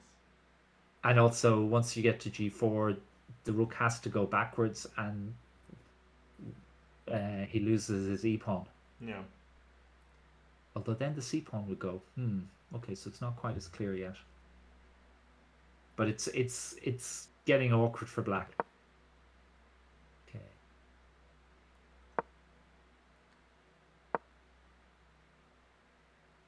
This is not an attack. It's just like. I wonder. Yeah. Okay. Oh, but yeah, why not here c5? That's what I'd want to play. Yeah. I mean, it looks very good as well. Doesn't it? It does, yeah. Pawns are very, very fast. Okay, so we had b3, e6, but that just lets. I'm just going to roll on, aren't I? d6. Oh, okay. Oh, okay. So yeah, then bishop c8 to defend the pawn here because this is about to drop off. This is where white resigned, or black resigned, is it? That seems a bit Maybe premature, six. but I mean, it also does look bad. I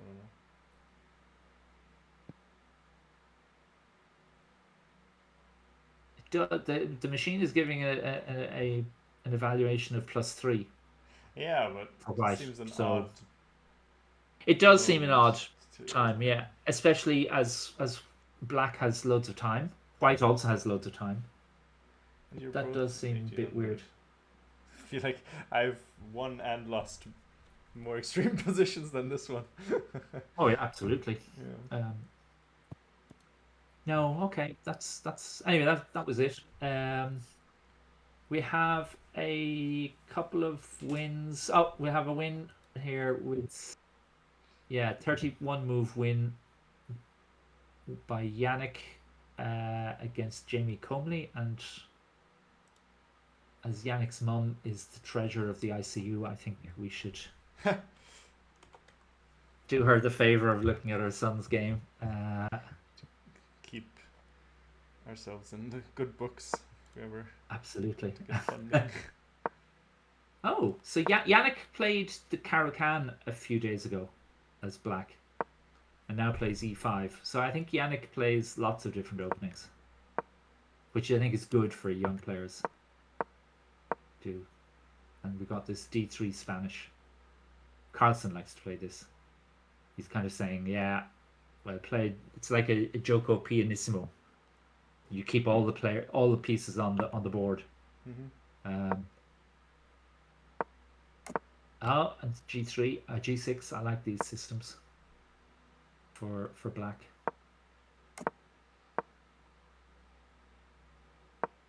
Anyway, folks, if you want us to have a look at a particular game, pop it in the chat. 5. Well, I think black has got everything that he wants. And even if the bar says it's a bit better for white.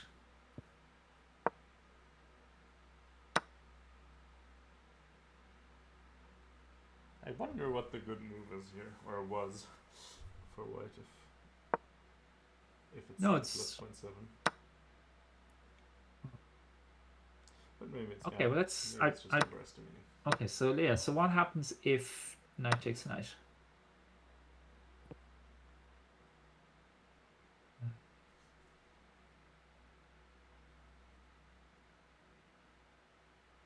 I just have to. Yeah, I'm sorry. I have to.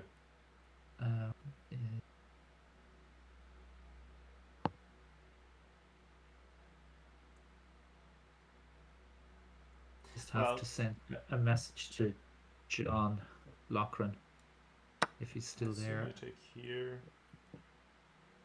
Oh, here we go. Hang on. John, how are you?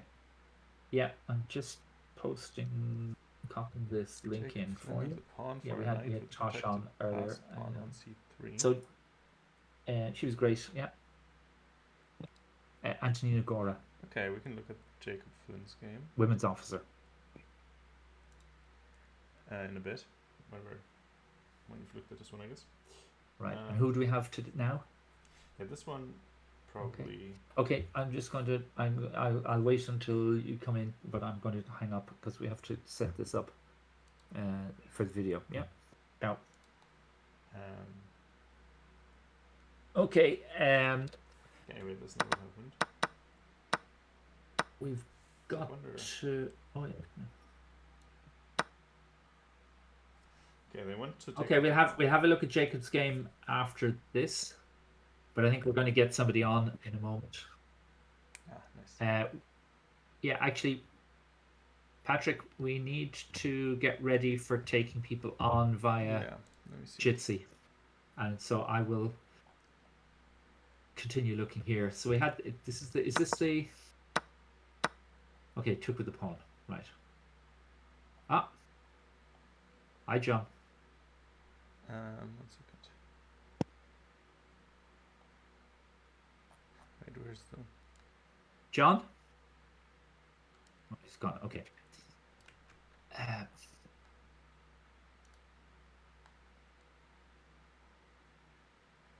By the way, we can improve our layout again. But okay, we'll just leave it like this for now. Okay. I'll just leave it like this for now. You have to. You'll have to wait a moment while we're setting you up because we're using a different thing. Do you want to interview them both together or just one at a time? Wait, can you mute yourself on Discord so we can Yes. switch over? Yeah, tell them yourself. And then interviewee is here. Labeled and delivered. Hold on. Should I turn off I'm turning off my camera here, Patrick, as well. Is that okay? It's probably better if you leave it on in the other one. Otherwise, I have to reset it up. Fair enough. But yeah, I mean, it doesn't matter too much, I guess. Okay, so it's already prepped here. Who do we have here? Hi, I'm Lexi. Oh, you're Lexi. You've grown. Yeah. You've grown since we spoke last. Wow. Okay. That was like a year ago. Longer, 15 months. Yep. Absolutely. I'll say you're different seeing you, like you look about 18. Which is a bit crazy. But yeah, so okay, wait, yes, you're live, Lexi. Your star moment. Yeah, here we go. So Lexi, tell us, what have you been up to in the last year, chess-wise? Well, we did the Munster Championships, and then right now we're doing the Irish Open. Right. The weekday Open. Yeah. And then and then on the weekend we're going to be doing the Irish Weekend Open. Okay, very good. And so how's it going? How's it been going for you? Good. I've been playing people much higher rated than me, so I'm only I'm on 1 point from a bye. Yeah. Yeah. But you're still fighting every game. Yeah. Excellent. And have you got a coach, by the way? John Cassidy. John, right. And how often do you see John for lessons? Every Sunday. Okay, now I'm going to give you a tip. The next person who asks you who your coach is, never tell them. Never tell them who your coach is, because then if you know who somebody's coach is, you can think, well, maybe Lexi will be playing a bit like John Cassidy and I can prepare for her. No. No? Then you have to tell everyone who your coach is. Reverse psychology. Exactly. Yeah, the other person on this call is not Diana. It's Patrick. Hi. And he's sitting somewhere in Germany. So that's why, but he can't show his screen because we need him on the stream. Oh right, you can't see me. Well, no, actually, but you can't. Can you? I think with my other camera. Oh, okay. Oh, well, you see, streamers like us, we have lots of cameras. Okay, I can't click Around the anything. place. And actually, that's the other thing, Lexi. One of the things that I didn't have back in the day when we last spoke is I didn't have the possibility of doing disco lights. A green screen. Or I can have confetti. Wait, what? Sorry. Are you seeing my confetti? Yeah. Excellent. Good. Hold on, Oh. 1 second. I'll be right back. I messed something up. Yeah.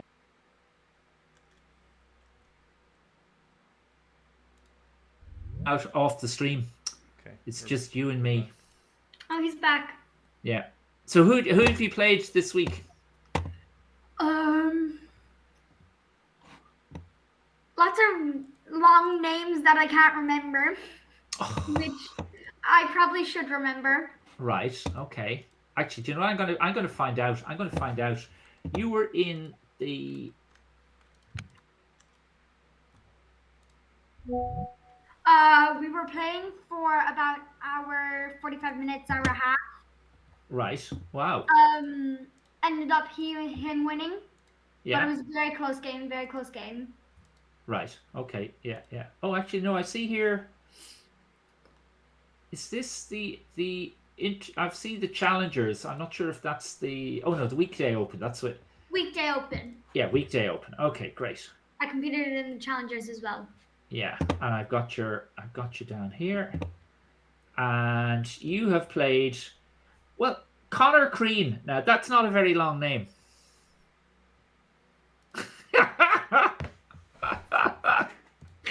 Now I could remember. Patrick, can you do something? Okay, now that's okay. Because no, I don't Lexi's. know what's happening exactly. Okay. Usually, I should be able to. Well, it doesn't matter. You can imagine. Okay, Lexi. That I'm That's there. terribly sad. Anyway, so you played Connor. Then you played Henry, Mhm. and then you had a bye. Mhm. So what did you do on? That's a very funny face to be frozen on. It is. So did you? Anyway, what did you do on your day off? I was here. Right. Did a little bit of coaching with John. Yeah. Watched a little bit of Henry's game. I watched a couple other people's games. Yeah. There's one girl in the main event watching her game. Nemain. Do you know Nemain? Nemain. Doolin? There's Yeah. there's Yeah. only one woman in the main. Yeah. No, So, but her name is Nemain. the main. That's actually. No, it is. That's how she pronounces it. Yeah. Yeah. And you should go up and say hello and I've been watching her games for the past week. yeah, she won a game today against Joshua Ryan. So that was but we don't know why it seems that she had a really good position and then Joshua just resigned. But there wasn't going to be checkmate or anything. I think Joshua said, I hate my position so much, I'm going to resign. Did you ever do that? No, I've hated my position so much I've offered to draw, but never resigned. That there's a winning Well strategy. done. There you go. Yeah. I like that one. And how's Henry doing? Henry's good. I think he's on like 2 wins, 1 win. Let me tell. I'll see now. What's he doing? He beat you. He lost to Toby Crothers and Chris Armstrong, and he's playing. I guess Ericsson Tony Arakal. Now that's a long name. That's a long name. Yeah. So we don't know what the result of that game is yet. Yes. Yes, exactly. Yeah. Okay. So you're Is going that to the play? game he was playing today? Is that the game he was playing today? Yes. That game's Yeah. over. And did he win? I'm not sure. I probably should know that. Okay. Well, we'll see. So there's one of your friends is behind you. I see. Does she want to come on here as well? Daphne? Oh yeah, Daphne. I know Daphne. We've had lunch together in Sligo. I'll scooch over. Excellent. Here. I can pull over a second chair. Great. Hello. So There she how goes. are you, Hey, Daphne? I know Daphne as well. No, I'm scooching them over so we can do that. We've done some coaching together. Oh, Yes, okay. multiple times. Multiple Well, times. not multiple. Don't say it like it's such a drag. Just slightly dragging her over. Very good. Okay, Now where wait, is adjust weekday your open? names so that nobody gets confused. So Daphne, you have been playing Philip Fonander. I know Philip. Philip's a very nice man. And you played Nikolai Dimitrov and Gowri Minde and Edwin Tony Arakel. So this is the I guess it's the brother of the person Henry's playing today. And how did you do? I haven't. I have no points. Okay, I want you to fight like a demon tomorrow. I don't coach her. I don't know who's you. No. Okay, never mind, Daphne. Yeah. That's okay. It's a hard tournament. This is Patrick here. You can't see him at the moment, I think, I know. because his camera doesn't work for you. I recognize his voice. Yeah. So what tournaments are you playing in these days? Because we last met in Sligo in February. Have you played lots of chess since? Yes, but I don't know what the tournaments are called. Okay, right, fair enough. So you Are take a you deep two going to interest in play chess. The new Irish Women's Championship. Yes. New and revamped, new and improved, apparently. We had Tosh on to talk about it earlier. There's gonna be an under what section? Under I guess under 1600 1500s or under 1600s. Yeah, Yeah. there's a number of sections, and there's also be a schoolgirls competition, so you guys could and that's definitely join. in October. Could be fun. The last weekend in October. Probably not. Okay. Okay. And let's see how. I know your dad is also playing in this, isn't he? How's your dad doing? Is he also going? He's also going to be on 0 points. I'm guessing if he loses to Connor Crean in this I round. think Has he he finished? already lost. I think Did he? he's done. He's done his game, Okay. but I don't know if he won. I think he lost. I don't Right. know. Yeah.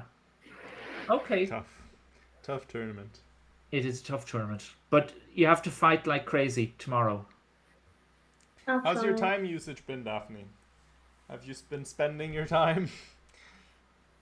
I've been spending my time Mm-hmm. All right, I totally No. believe you. playing chess half of the time. If that's what you mean. Great. Well, some baby steps. I don't know. Fair. Okay. Anyway, girls, I wish you the best of luck tomorrow. And whatever happens, I'm sure I'll see you around, maybe in Sligo next year, Maybe. or maybe in the I might come up to see what's going on in the women's competitions in October. You probably won't see me there. But I'll probably be working. Working.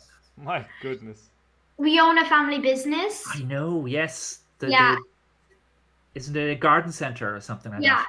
So Yeah. I'll be working at our pumpkin patch. Oh. that's Okay. Cute. Yeah. Pumpkin patch. Yeah. Have you got loads of apples this year? We have like thousands of apples on our apple trees, Yeah. and we got loads of raspberries as well. Well, not loads, but some. And we planted tayberries. Do you know what tayberries are? Yeah. They're like big. Do you know what they are, Daphne? Tayberries are Silly like girl. big raspberries. They're like a cross between a raspberry and a blackberry, I think, is what they are. And we only planted them this year, so we haven't got any yet, which is a pity. But we also have broccoli, and we have loads of caterpillars that came along and laid the butterflies laid eggs on the broccoli, and there were like about 500 caterpillars all on the broccoli plant, eating away at the leaves and stuff. Yeah, yeah, not very nice. Why did you take them away? No, because they'd be nice. They'll turn into lovely butterflies. Yeah, no, you have to have nice butterflies. The confused voice. Anyway, girls, we are going to pause. Is John there again, or is there anybody he's else? just outside the door. Okay. If you ask him, because we're hoping we'll interview somebody else to see if there's Do you want me anybody. to ask my dad if he wants to be interviewed? You can do that, yes, please. Okay. Because I know your dad has a chess business. Yes. Oh, and yeah, he does. Henry Williams would adore to be interviewed. Okay, well we'll interview him for 3 minutes. I think my dad wanted me to tell you about his club in Castle Island or something. Oh, that's a new one, isn't it? There's a new club in Kerry. Yeah. He has a club in Castle Island. Excellent. Yeah. Mhm. If you get him in, he can tell us about the new club. Did your job, Daphne. Well done. Yeah. Anyway, girls, thank you very much for coming along and talking. Cheerio. Bye. Lovely. Bye. Goodbye. Bye. Goodbye. All right. Goodbye. Goodbye, YouTube. Oh, I that's would wave, but they don't see me. Okay. So I have muted them. fantastic. that was great. Okay, so Okay, let's just. okay, we've got Shane has won a piece. Shane has added mating attack. Okay. Okay, you can come back on the Discord audio now. Maybe it's easier.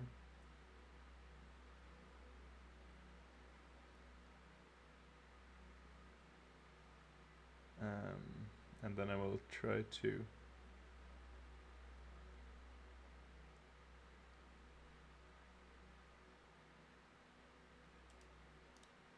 adjust your thingy because it wasn't so good.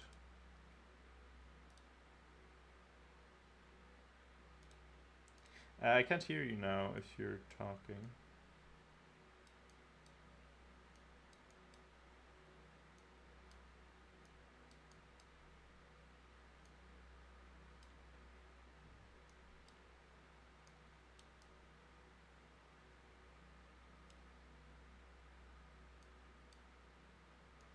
I can't hear you. I'm not in the other call anymore.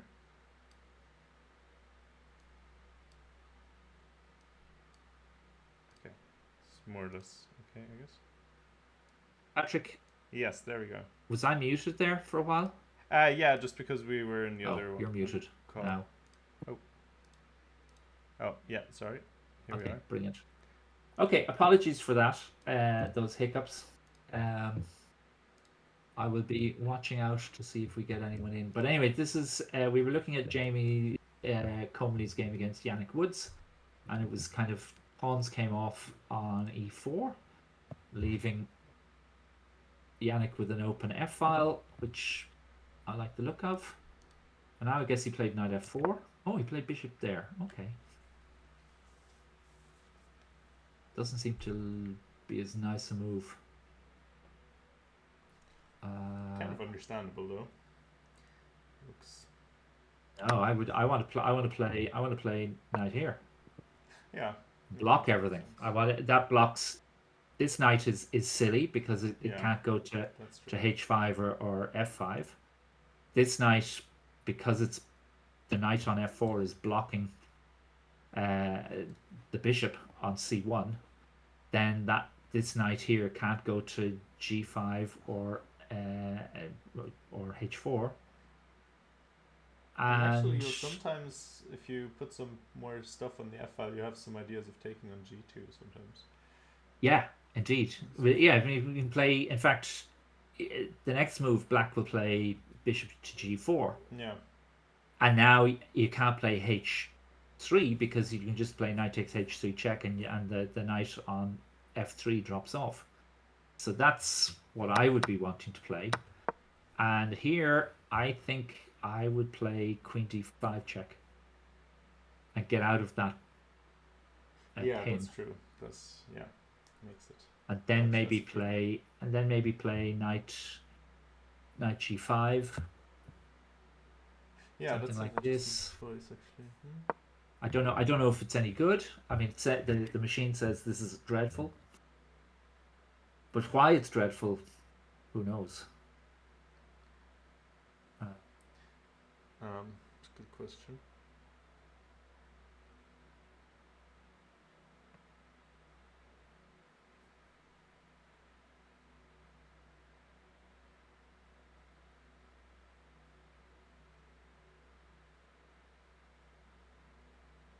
Oh wait, no, never mind.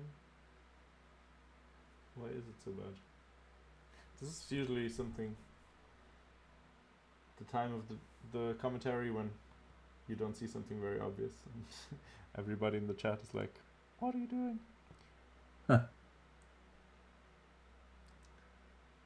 Yeah.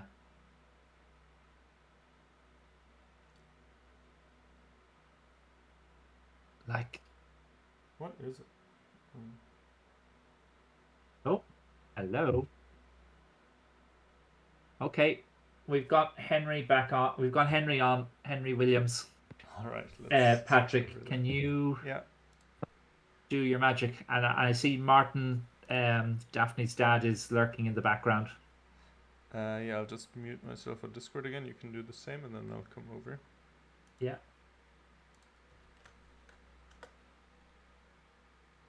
We have to. Oh, you want me to mute my Discord as well? Do you? Patrick? Yes. Okay.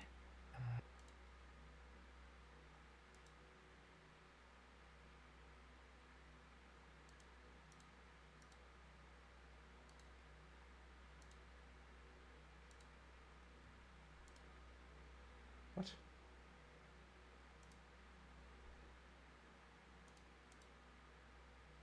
Few rating, they were a few rating points higher than me, like 30 or so. Right. Okay. And was it a long game? Yeah, it was long enough. Okay. Yeah, we're just Patrick here, who's controlling all this. Okay, this is unfortunate. Now the location of the interviewee changed. Can I order this somehow?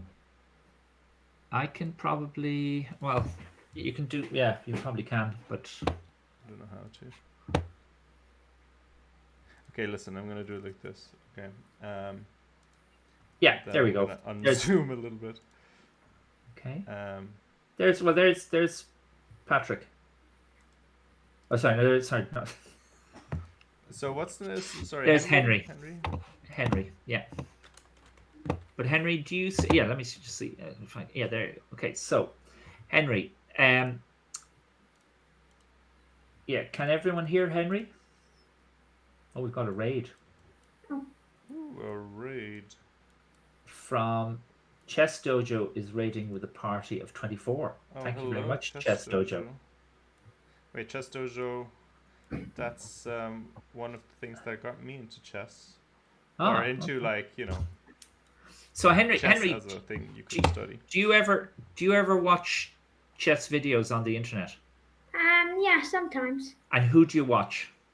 Gotham Chess, Anna Kremlin, Hikaru.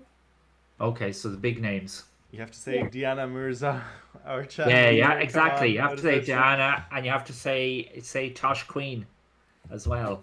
Tosh Queen. Yeah, excellent. And what do you and why do you like them? Why do you watch them?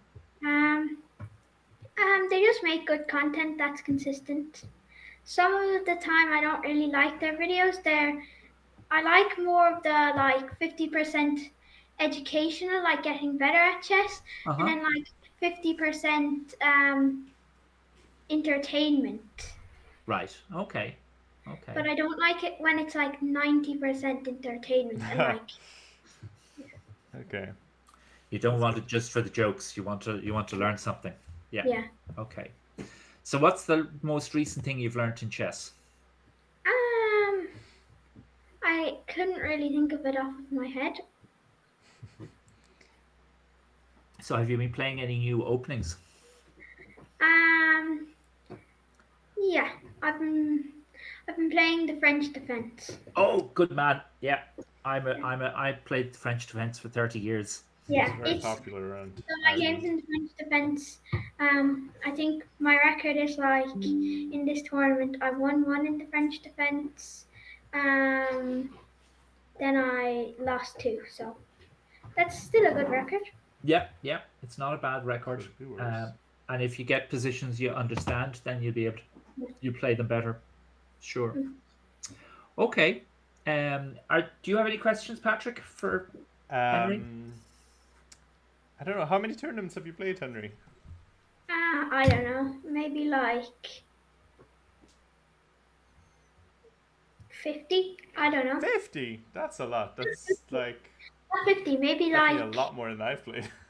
24. 24. 24. Wow. Okay. And do you keep all your games? Yeah, some. So I haven't kept all my games now. Only the wins. Okay. So I don't know. you should write them down. Keep the games, and then sit down someday and analyze the games and try and find where you could have played better. Even in the games you win, there'll be places where your opponent maybe could have played better, or you could have played better, and you should try and write that down. And if you do that, you'll become a very strong player. I'm a big fan of analyzing with your opponent, and then analyzing with like somebody who might be like better than you and your opponent as an engine. So basically, like get the whole deal. Oh no! Never analyze with the engine. Don't analyze with the engine. That's bad. Generation here. You can't say such things. No, I mean, then you get what your opponent's thinking, and then when you analyze with the engine, you kind of understand more, and then you realize, oh yeah, that's a little bit of a ridiculous. Like, you can say it's like way wrong, and the engine just in one position in our game, it was recommending to put the knight back and then to put it to G5. But like if a human plays that against you, they're either really good at chess or they're cheating. Indeed. Yeah.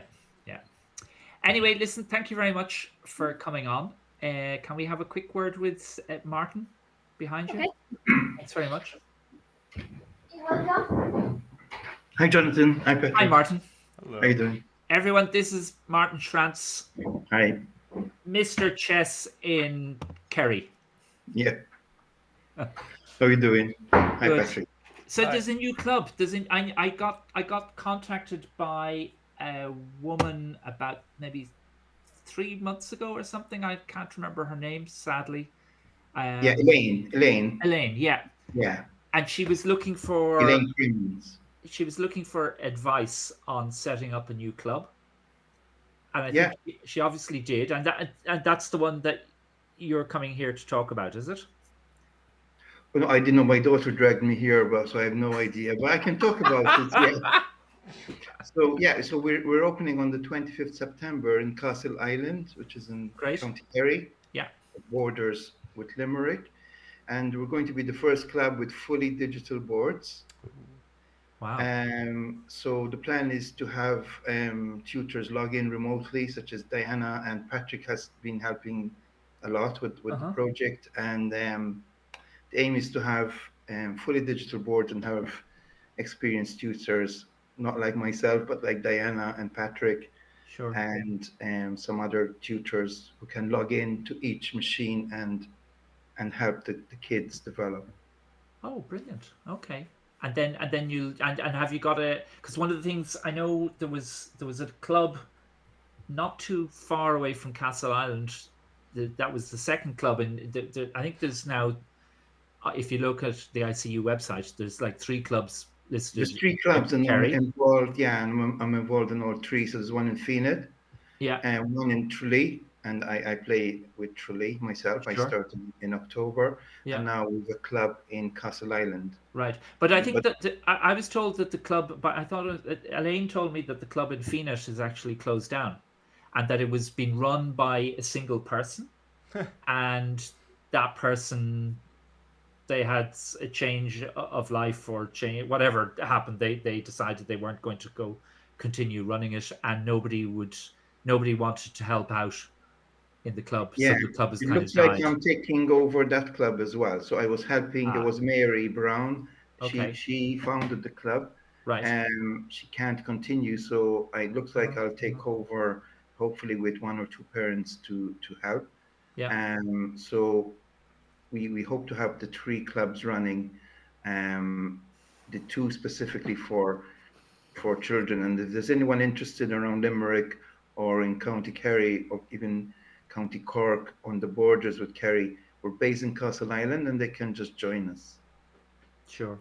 I know. I mean, that was one thing. John Delaney, who kind of started the club in Blanchardstown about 15 years ago, he was big on getting other people involved in helping to run the club, precisely to avoid the situation where one person is doing everything. And I know in my own local club here in Raharney, we have this great guy, Krzysztof Novak.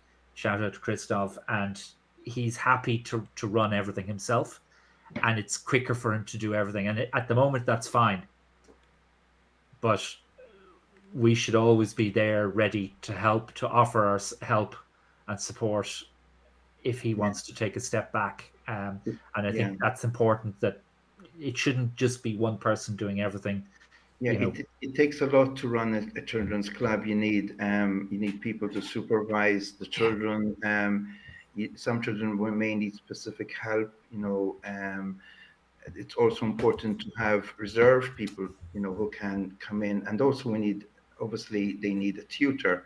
Now we did have Yunis Barudi. I don't know, do you know him? He's from Ukraine, so he's helping us out. And Susanna, she's in Killarney. She's helping us out as well. So these are experienced chess players, but they can't help us every day. So definitely need 2 or 3 parents every day on the ground, because for basic stuff, even like the children need to go to the bathroom, or if they have a fall or something, or if maybe they need to be waiting outside for their parents. So it takes. Oh yeah. So tell me, Martin, you have a chess business. You started a chess business, because I remember when I went to Sligo, I think that's the time we first met in person. But you have some kind of, I don't know. So it's a chess tuition. So basically, my aim from the beginning was to set up a system where experienced tutors such as yourself or Diana or Patrick can log in, because ultimately you can't reach all the children all the time. So I built a web interface for the children that works with Zoom and the teaching board. Okay. And the final bit that was missing was an actual physical board. So finally, the ICU were kind enough to lend me one. And we're now going to link this DGT board with the web interface. So someone like Patrick or Diana, who don't even need to be in Ireland, can log in and directly give tuition to the students on their own real board. So it's a hybrid between a web interface and the physical board. Right. And you wanted that physical board because the children are young, and it's more like, it's more real, I guess. Yeah, they want to feel the pieces. They want it to look like a real board. They want to have a person across them. And for children, it's a social, it's a social experience. It's not just, okay, some may want to go home and try and revise on their own. That's fine. But this is a chance for them to have both expert tuition, but also the social experience combined. Okay. I came across a device. There's a Chinese company that's making a kind of a robot that can actually move the pieces physically on the board. And I know they did a deal with the European Chess Union, and they were going to give every federation one of these machines for free. And I don't know if the ICU accepted that offer or not, but would that be the kind of device that it would actually be useful for you, because then the children don't have to move the opponents to pieces. The machine will do that. Yes, that would be the ultimate, and DGT are actually working on that machine. Yeah. Oh, okay. A machine that will move both move the pieces as well. Mm-hmm. But there are at least 5 years, left before it's finalized. The others are more gimmicky, to be honest. We tried them all. We tried the robot pieces that move themselves. They don't really work. So we're hoping DGT will finalize their product, and that will be the icing on the cake. And also we hope that DGT will make their whole system wireless, and that's the other thing they're working on. Hopefully by next year they will have the first fully wireless system out, on the market. But in the meantime, I think we putting a little speaker, attaching it to a little mini PC at each table, and the teacher will shout out the moves, and they will hear the move, and they will themselves. And I think that's good because it gives them a chance to learn the what C5 means. The notation. Yeah, exactly. Terms, but they will move their own pace. Patrick has already. I don't know. Is Patrick there? I don't know. He can already talk. Maybe how he found it giving. Sorry. Patrick can maybe explain how he has used interface to teach this way using the web interface and a board on the actual computer screen. Yeah, actually, I found the web interface quite nice, especially for like group teaching, because then you can where it would be kind of hard maybe sometimes on a physical board to analyze things and for the kids to keep up.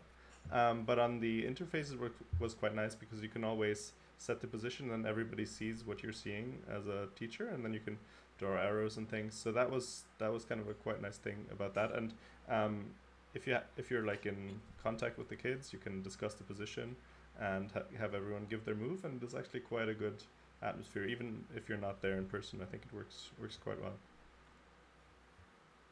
Right. Is there somebody there to come and talk to us? Another person, Martin? No, that's it. Okay, Grant. Okay. Listen, thank you very much for describing that system. And best of luck tomorrow in your last game. And you'll be playing the weekend event as well, will you? We're doing the whole thing, every single training. Well done. Grinding, wow. Nice. Yeah, there's no one to speak. Okay, that's fine. Yeah. We're going to be finishing up anyway in about 15 minutes. So thanks for this opportunity. And if there's any kids out there who want to join the club, we're in Castle Island, and we're starting on the 25th of September, and parents will be able to watch what the kids are playing there. Yeah. Okay. Best of luck there, Martin. Sorry, just one. Is there anyone else? Do you want someone else to come and talk? If you have a player, yeah, that'll be great. Okay, so we'll get a player. Yeah. So they're going to fetch somebody. All right, thank you. Okay. Bye-bye. Bye. Bye. All right.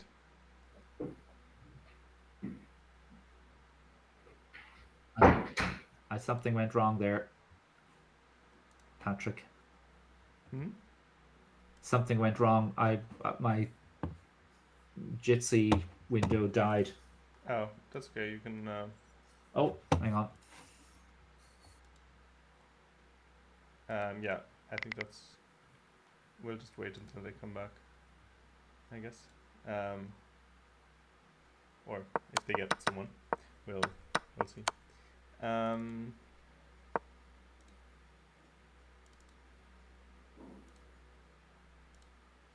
Okay.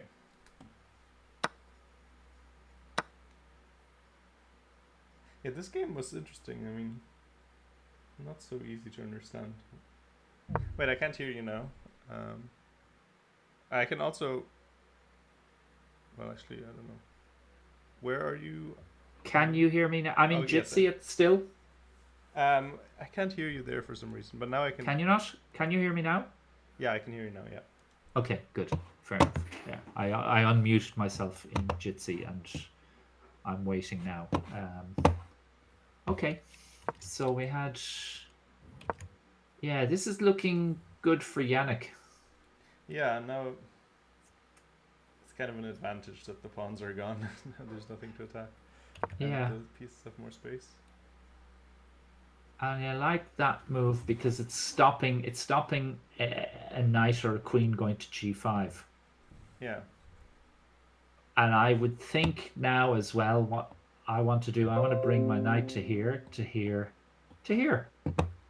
Yeah. And then I want to sack on g2. Yes. And that would be quite good. Oh. Okay. So we go this way, yeah. Now you want to play knight here, yeah. And we, oh yes, of course. You take a pawn that's free. Hi, John. I'm just muting it here, Jonathan. Sorry. Okay. There's nobody willing to talk. Sorry. Oh, okay. Yeah. So okay then. Cheerio then. Okay. Good night. Take care. Bye bye. Okay. Nobody willing to talk. Isn't that sad? Isn't that very sad? Contractual requirement. Yeah, that's it. For next. Oh, sorry. I closed the thing, so you're gonna have to unmute yourself on Discord.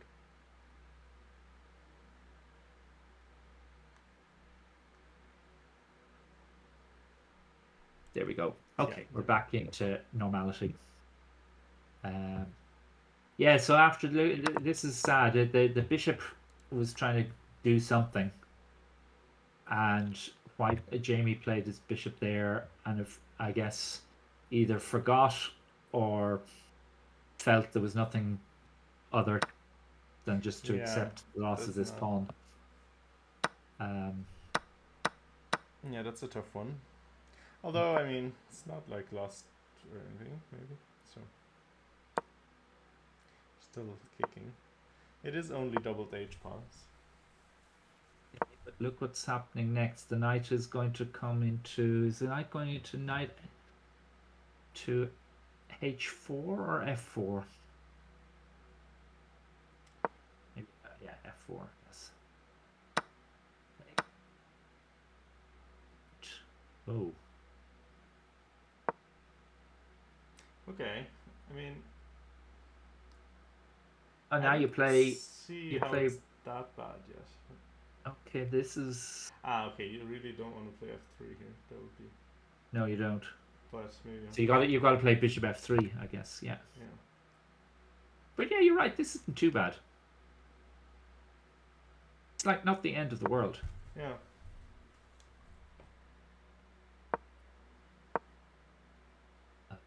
It is annoying though. I mean, all of your things are attacked in annoying ways. But actually, I wonder why not do something with this rook here?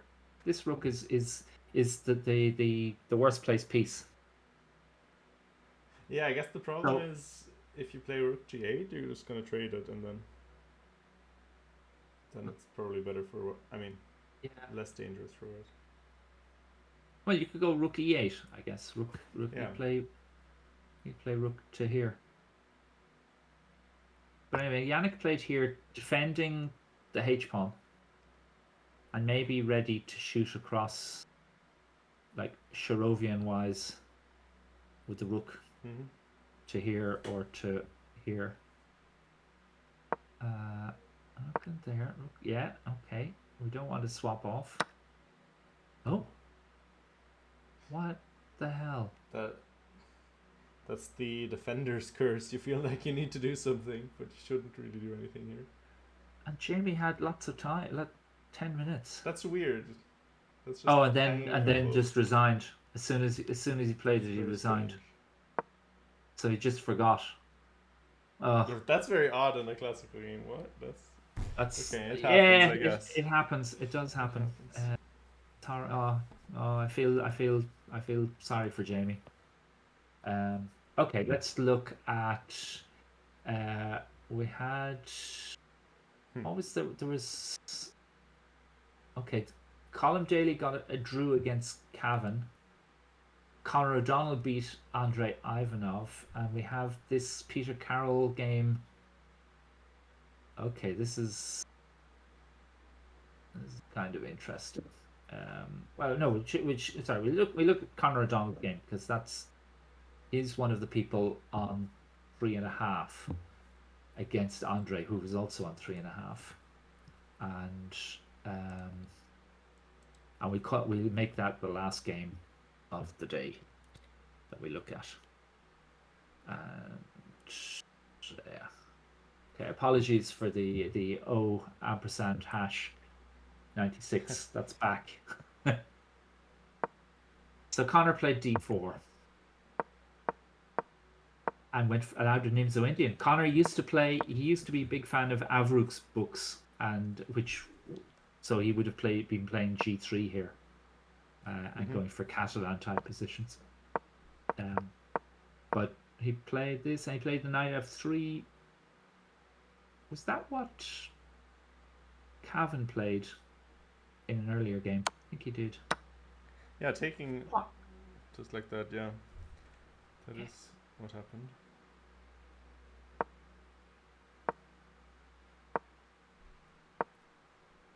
This looks grand for white. This just looks comfortable. Oh, it's definitely a different approach. I like that move. Because in the other game, there was an early d5 and we didn't like it. Yeah, I like that move because if pawn takes, then we've got pawn take. Do we play pawn takes? Is that what we played? No. Or maybe we just play knight takes. Yeah. Very nice center. Yeah. Exactly. So he didn't play that though. Andre took this pawn, but now I guess you can play. You take on d6, and then he played that way. Oh, this is very much in the style of the Evans Gambit. Because you put a bishop on a3, you often get a bishop on a3, the Evans Gambit, and you castle as quickly as you can, and you try, and of course he's threatening to play e5 here. Yeah. Which would be very uncomfortable. That's a nice move. And even if black castles kingside, there'll be another piece on the long diagonal. This long diagonal here. So it's nasty, very nasty. Yeah. So took. Okay, so he wants to win it back with f5, but with f5, yeah. But I guess you play. Wait, so was this not the best move? Castles queenside. Wow, this is an incredible game. This is not a square I'd go for. Wait a minute, though. Hold on a second. So here. Yeah. The computer doesn't like taking, so I wonder. I guess he just wants to castle. Yeah. Kingside. Castle kingside. Yeah. I guess this move is just. Yeah, that's nice. Pretty good.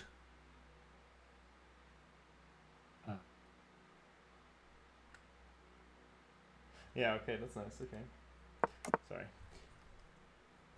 So yeah, he took. Castles took. And okay, rook takes. Wow.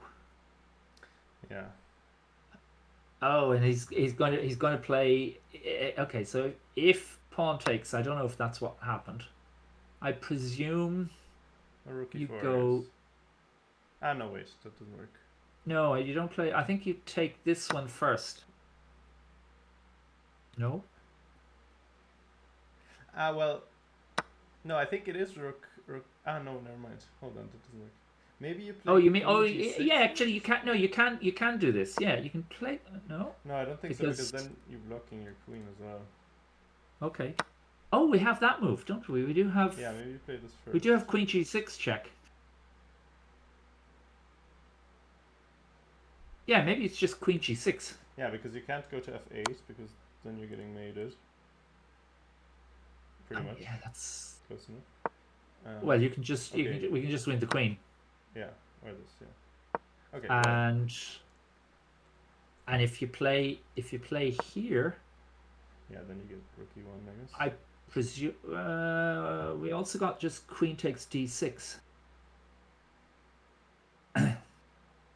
Sorry. Got queen takes d6. Oh yeah. Just keeping the king in the center. Yeah, that also looks very good. I just think is there a simple rook e1 check, king f8, queen takes d6 check, king g8, and then I guess there's rook e7. Is that a? Let's just look. Okay, here. Check.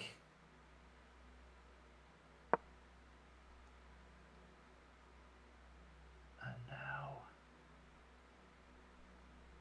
there's rook e7 and there's also rook f4. Well, but the king is kind of escaping, isn't it? Yeah, maybe. Hold on. So maybe the simplest thing is to just play this. Yeah, this looks very good. Yeah. And you're keeping the king in the center. Yeah. Then rather than giving a check and letting it run away. Yeah, very nice. So that would be pretty good.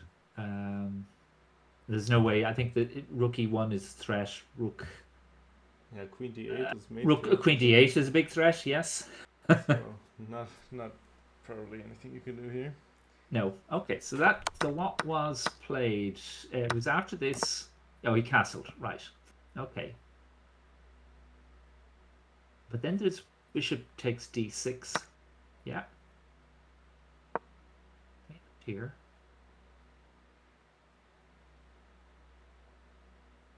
What's next? He takes. Okay. What's the material? White has a pawn up. It's a bit of a strange pawn. Less decisive than I would have thought. It looked really bad. Yeah, it did. And that seems to be a bad move. I have no idea why. Very natural. I mean, I guess you can take the rook, I suppose, but.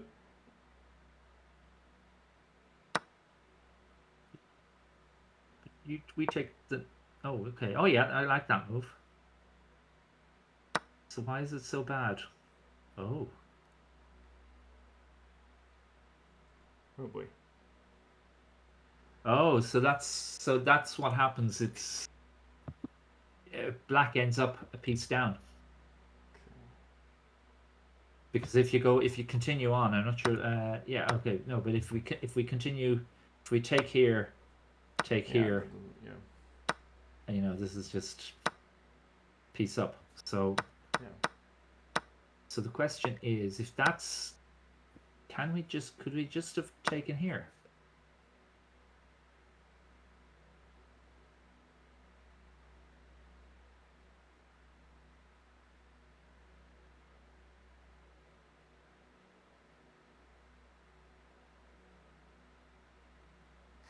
Well. Or is there also bishop takes? Yeah, probably. Is the bishop takes g7? Probably best move, yeah. Oh, when you do this, then you can just. And now you can trade queens even if you want to.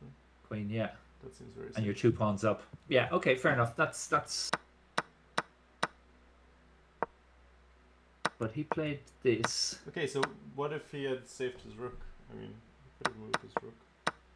It looks a bit risky, but or what would be the best move? Where do you move it though? Yeah, good question. You can't if you move it to f7, then you drop the c8 bishop. Yeah, that's work, going. I guess. Okay, so. And if you go to d8, I guess there's something like this move. Apparently oh no, not. that's not. Apparently not.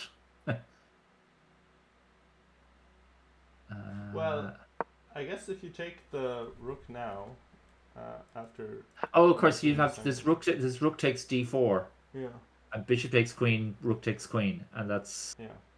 That's okay. So no, okay, so it's not that. So is there?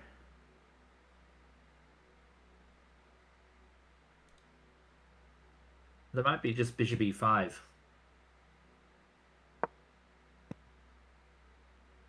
It doesn't like that either. So that means then let's bring in our That's good now. Well, we'll bring in our last piece. Yeah. We'll bring it into. But at least white doesn't seem to win immediately. Yeah, or here. No. Oh, this is terrible. It's impressed with our efforts. It's dreadful. It's dreadful analyzing with the bar, because then you're actually analyzing to the bar. Yeah. It's not good. Well, okay, but. Okay, so anyway, instead, what happened was takes. The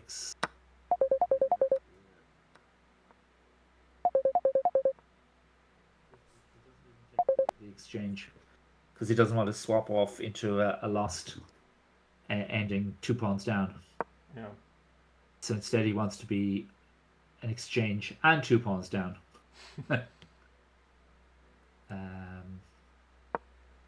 Yeah. Okay, you've got to be a bit careful here, because if we played check. Oh, that's a nice move. Yeah, because if you played a move like that, then we lose our queen. Oh dear. Yeah. Eek. Kind of a cute little trick to try. Yeah.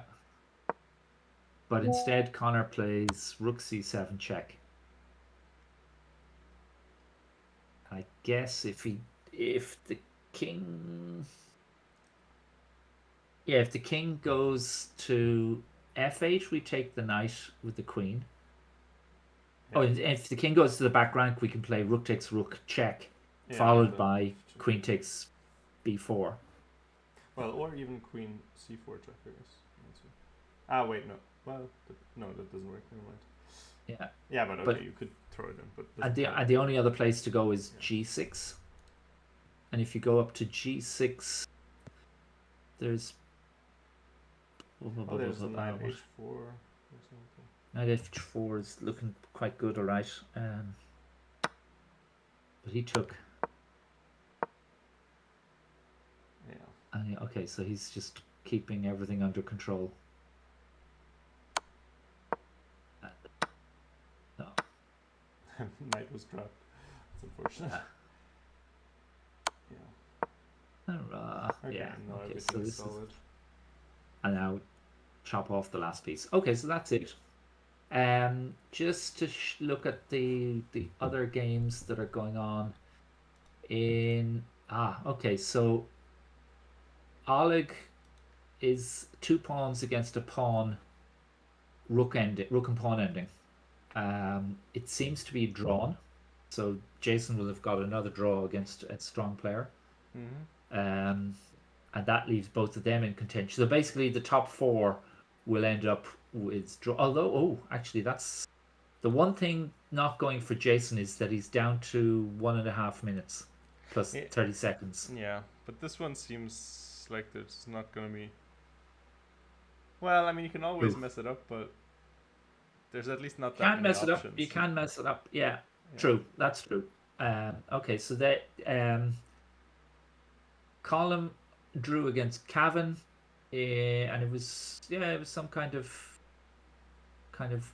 a dragon, but where Colm also being chatted as King's Bishop. We looked at Connor's game, so he's won that. Peter Carroll is in a good position against Jacob Flynn. He's a piece up for pawn, but there's dangerous pawns on B3 and C2. We won't have, but that anyway. That's oh yeah, okay. And it seems that Jacob has played a poor move just now, and the advantage has increased for Peter. Shane, we don't have time to go through that game, but Shane ended up mating his opponent with two queens. Okay. By the way, this is like the games we're talking about are bottom right corner. So if you. Oh, okay. Yeah, there. So yeah. Anyway, that was one of Shane's Dutch defenses that he likes so much. Lucian has beaten Gordon Freeman.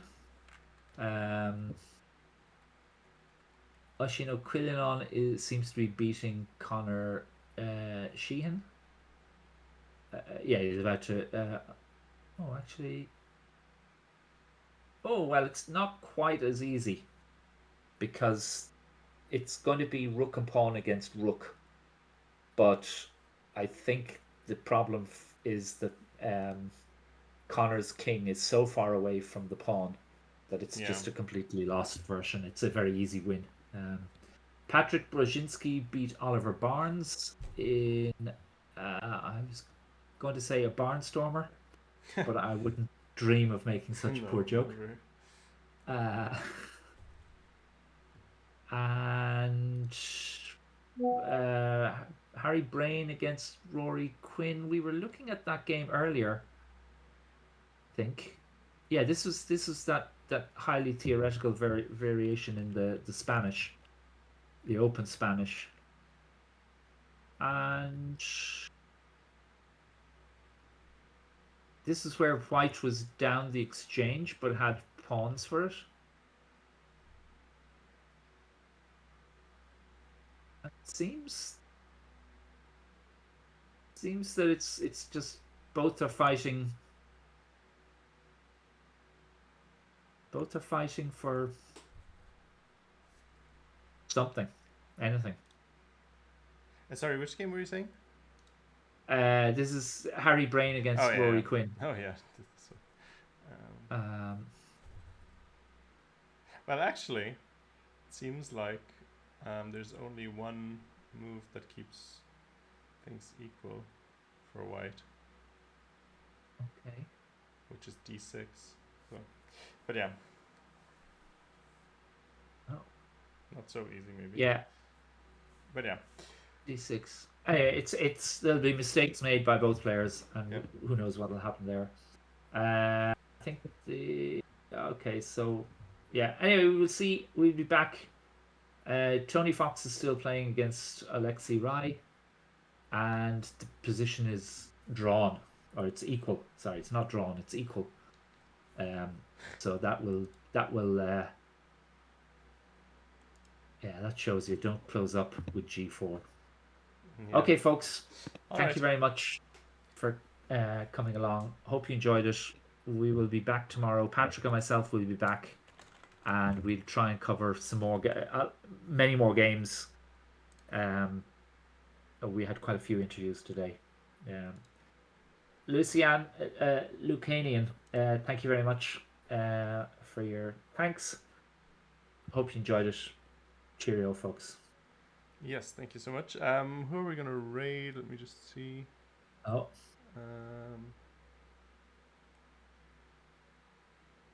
I don't know.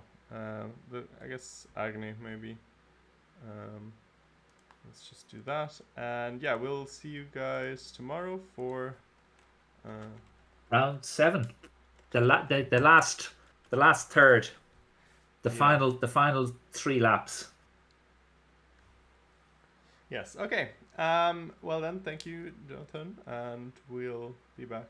Yeah, we'll be back tomorrow.